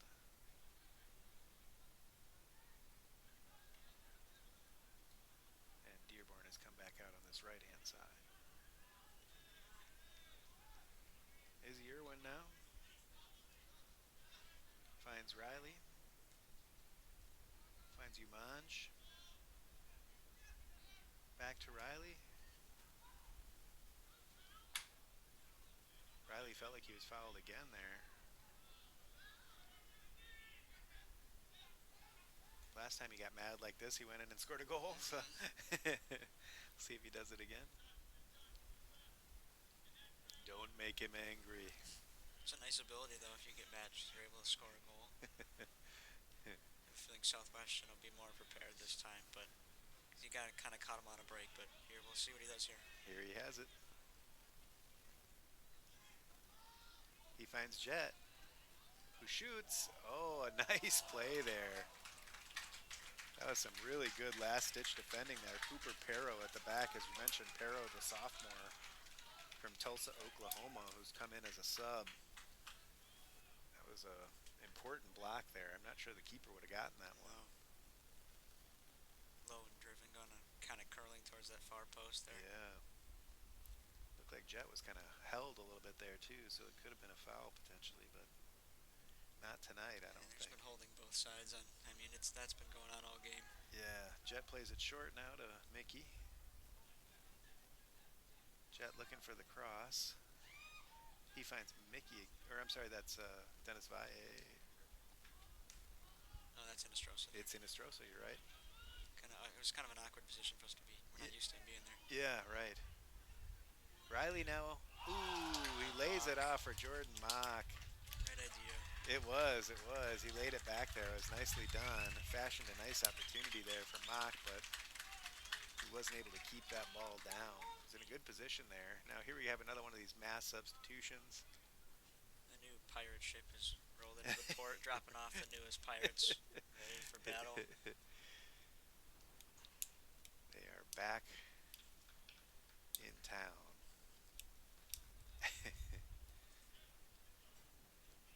It's an interesting strategy. I think maybe only 5 players came in and out that time, but that was, again, a pretty major. Talking about half your outfield players in one fell swoop.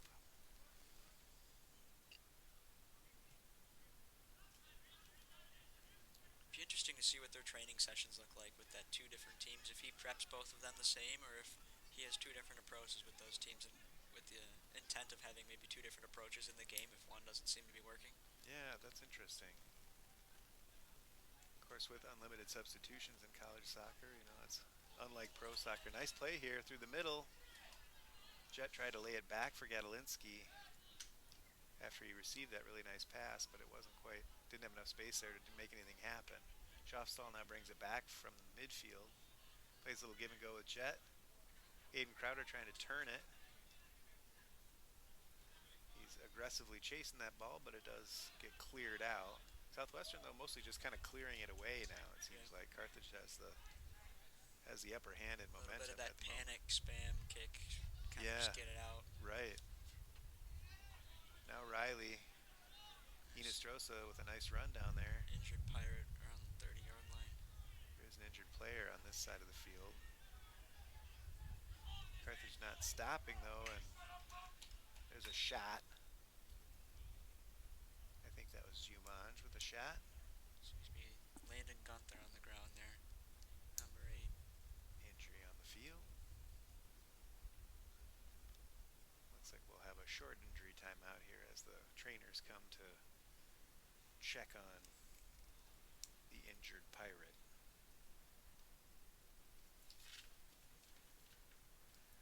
So, as we mentioned in the first half, the next game up for Carthage after this one is the University of Chicago. That'll be on Wednesday night here in Kenosha at 7 p.m. Should be a real good game. University of Chicago, a real tough opponent. And then Carthage gets into its CCIW conference season with a game against Milliken, followed up by Carroll and Wesleyan in their next 2 games. I think those are both away, if I'm not mistaken. I think you're correct, yes. I think Milliken is a home game, and then... Well, they have a really big homestand. Is it continued still? Because was it a 5-game homestand when they first started their play against... They went to Wesleyan last year, too. I know that. So maybe Wesleyan's here. Let's see. Milliken is home, and then Carroll and Wesleyan are away. Yep. Yeah. So they will have 2 more home games here. Chicago on Wednesday, and then the following Saturday, a week from tonight, against Milliken at 5:30. And then they'll go on the road for a couple at Carroll and Waukesha on the 2nd, and at Wesleyan on the 5th before they return home. Not until October 16th against Wheaton. So the injured player has gone off the field. We've had a substitution there. As well, another substitution for Carthage at the back. Looks like Eli Schaufstall is getting a little break. And number 23, that's Damon Drzewecki. Yeah, the freshman from Palatine.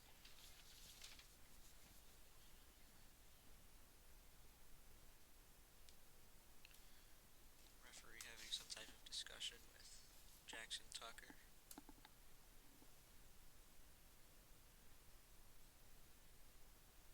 So Drzewecki has come on as kind of looks like as a right back, huh? Dearborn has shifted into the center and is playing right center back.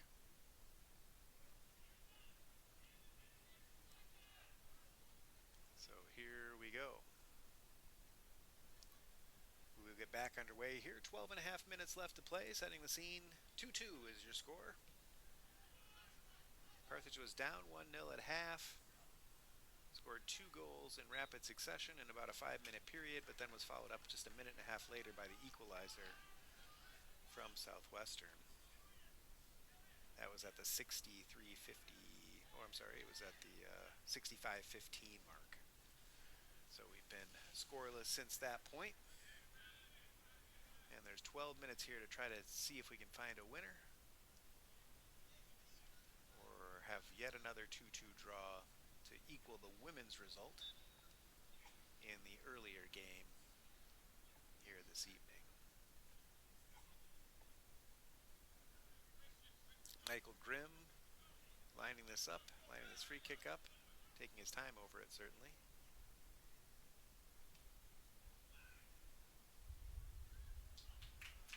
Offside there on that play.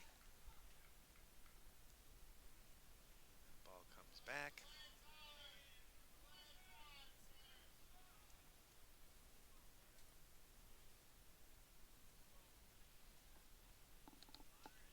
And we stop the clock again, although the Carthage player is now back up on his feet.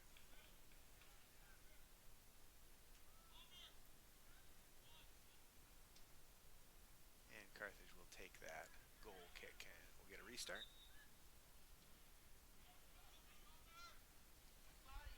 Jet Umanj with a nice play physically to get that ball.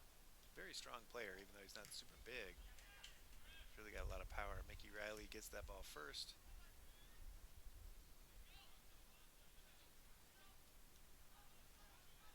Okay, back there by Drzewecki.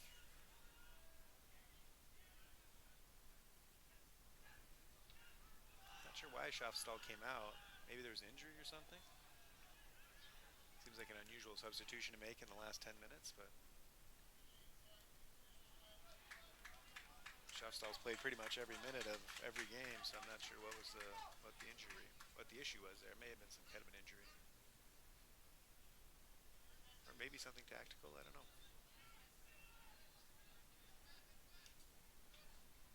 Mickey Riley now has it. He comes right around, he's held, but plays advantage. Oh, that was a good example of playing advantage, though, right? We've been talking about that. That time the referee plays advantage, but also pulls the card. That's the way to do it, I think. Yeah. Michael Grimm with the yellow card there. I believe that's the second one. Yes, that's the second one. Hardy had the first one. Hardy had the first. Grimm has the second. Hardy had his card, and then he had his goal, so. That's right. Let's hope Grimm doesn't do the same thing. Good 50-50 ball. That'll be Southwestern throw. Much to the chagrin of the Carthage faithful. Under 10 minutes now to play. 10 minutes to try to decide this one.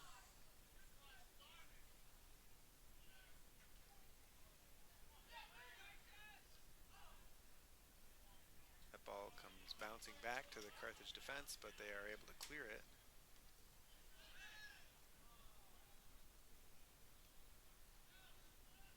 There's a lot of little niggling injuries happening out there, it seems like. Kind of a tangle there. Wow. That's an interesting call there. That is. That play definitely started with Southwestern, but yeah, I'm not gonna. Nothing. We won't question it, I guess, but we'll question it. Looked like maybe he was being fouled there, but call goes the other way. The referee was. Nonetheless, if you're the forward there, why not? Absolutely, absolutely. This is a dangerous position for a free kick, though. You'd sure hate for the game to be decided on a play like that. But we shall see. We shall see. Grimm did just get a card. Now here he is standing over the ball. Not going to be that guy, but if he follows in the steps of Hardy, we might see something interesting here. Shot and a goal. Uh-oh. It's almost if I spoke that into existence. I think we cursed that one, possibly. That was a great finish. I'm not just gonna lie. after the card. It was a really nice shot. That was a great finish. It was a nice shot. Frustrating, though, because it was a kind of a controversial call there and gave them a free kick in a dangerous position. That's a tough one. There's a heck of a curler. I mean, there was no one stopping that shot. No. Right into the upper corner. And that's what he does, right? Entered the game with 2 goals, 2 assists, and that's his 3rd goal. 3rd goal on the season. Right, I think we've said it a couple of times now, but he was first team all conference. So, and I believe it's SCAC, and that was 22 and 23. So, definitely a quality player there with a quality free kick. You know, give him opportunities like that, and they take them. So Carthage now finds itself down 3-2. But there's still 8 minutes to play, so they may be able to get one back here and get a point out of this game. Here it is, the free kick. Beautiful shot. Nice curler. As you say, the goalie had no chance whatsoever on that one. Beautifully done.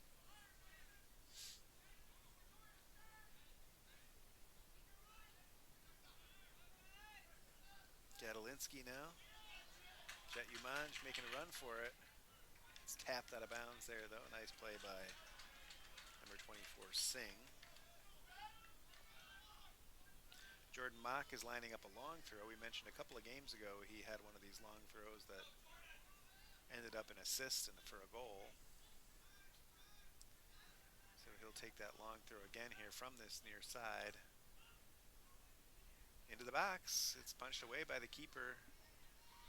Saved, though. Kept in. Mock can't quite track it down there. Hinostrosa made a nice play to keep that ball in, but couldn't quite get it to a teammate. So that'll be a Southwestern throw now, deep in their own zone.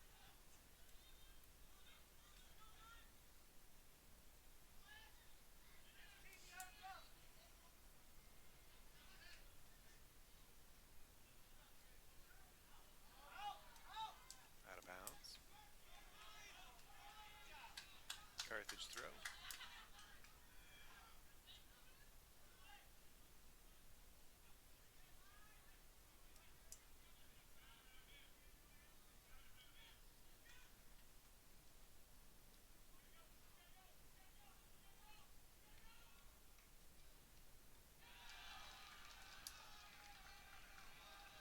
Southwestern bench there, right in front of the play, very vocal.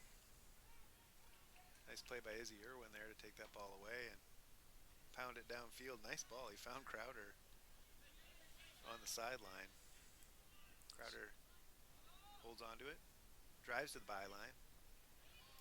Cross is blocked. Southwestern's defense on that last sequence there right in front of their bench was a very, very similar approach to how Carthage likes to play. Where they it's play really high pressure, and once the ball gets released from that center back to an outside back, force it one way. And that was really well done there by the Pirates on kind of adapting and really making Carthage panic there, because it forced them to cough up the ball. It's kind of Carthage getting a taste of their own medicine there. Right. Irwin now to Schofstall, who's come back in.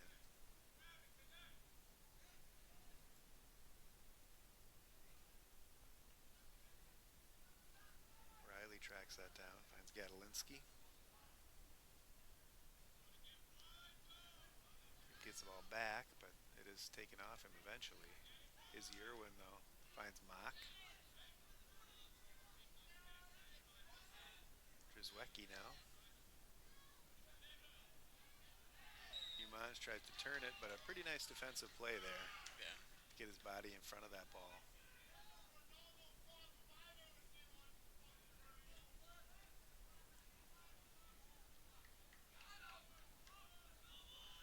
That was number 16, Luca Seeplu, with a nice defensive play. Kick downfield now.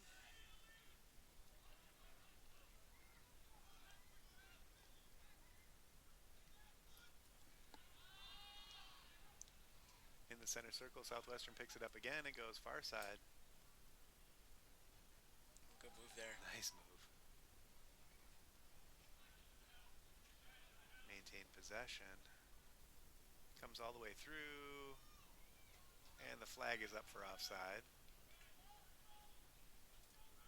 But the ball stays in play.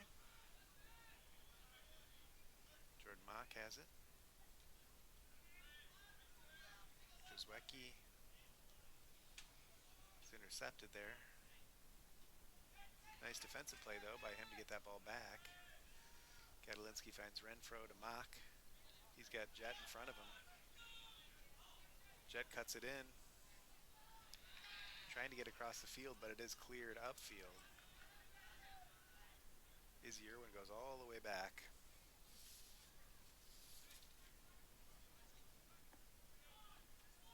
Carthage trying to get one more opportunity here. Just 3 minutes left to play. It looks like the Pirates are going to try to bring on 2 more subs. A few more fresh legs here. If they get a stoppage. Nice cross. It's headed out. Booted upfield.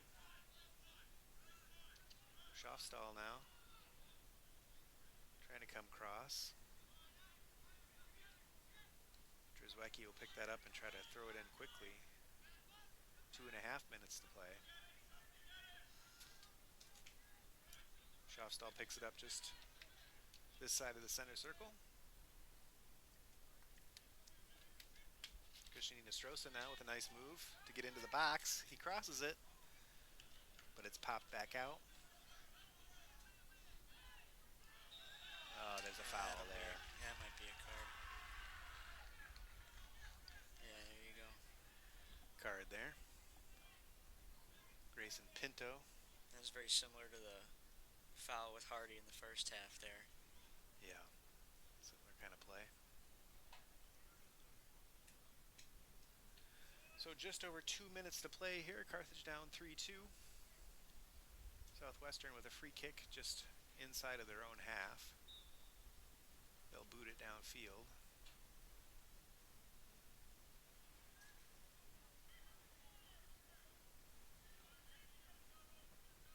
They have it down in that far corner now.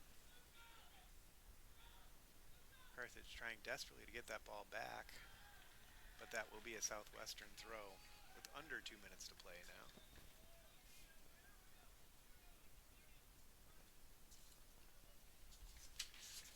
There's those substitutions you were talking about. A couple more players on here for these last couple of minutes.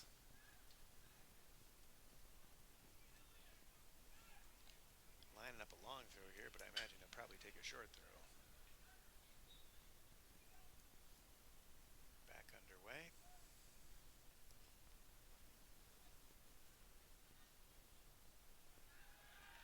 And that'll be a corner kick. It's not what Carthage wanted there. They'll take their time about it too, I'm sure. Probably take it short. They do. That will be a Carthage throw now, so they'll get a chance to throw it in. Under a minute and a half, though, Carthage is going to have to really hustle here if they're going to get any kind of opportunity. Gonna need a Mickey Riley angry run here. That's right. That's exactly what they need. On the sideline there, Jet Uman just gone over there to pick it up. He's fouled. We're getting right down to it here.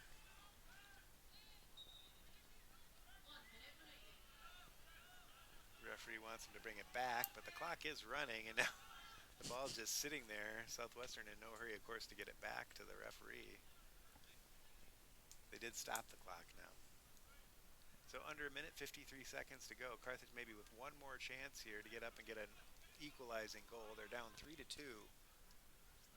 They're throwing almost everybody forward here in desperation. And there's that ball all the way upfield, just to the edge of the Carthage box. It's headed in there. Dominic Gadolinsky finds Jet Umanj. Umanj with a nice play to get the ball back. He shoots it through there, but it is blocked away and over the end line. So that'll be a corner kick for Carthage. Dominic Gadolinsky getting it ready there very quickly. Kowalski getting on in on this back. Let's go. Kowalski. Everyone loves a goalie in the box. The goalie's all the way up now for this one. Everybody in the box for Carthage. Jet Umanj lining up that kick. 24 seconds to go here. He takes it. Nick Renfro was maybe on the end of it, but it got blocked there just before he get a hold of it. Mickey Riley back into the box. Almost got one there. They're trying desperately to get one more free kick. Mickey Riley with desperation at the end of the game. And a shot. And that is it, ladies and gentlemen. A couple of shots there in that frantic last few seconds trying to get a goal for Carthage. So a disappointing result here for the Carthage Firebirds. They lose this one 3-2. At one point they were down 1-0 at halftime. They scored 2 goals to go ahead, 2-1, but it was quickly equalized. and then a final goal was scored right near the end there by Michael Grimm on a free kick at the 81:34 minute mark to win this one. Any final thoughts on this one, Jonah? It was a great free kick. I mean, that's one of those stunners that you look at and you just go, all right, you know what? We're going to take that. It's going to happen. That was a great shot. Absolutely. Props to Michael Grimm for that finish. Props to him for a really strong finish. And Southwestern's a really strong team. They go to 5-0-1 overall on the season. Carthage falls to 3-3-1 on the season.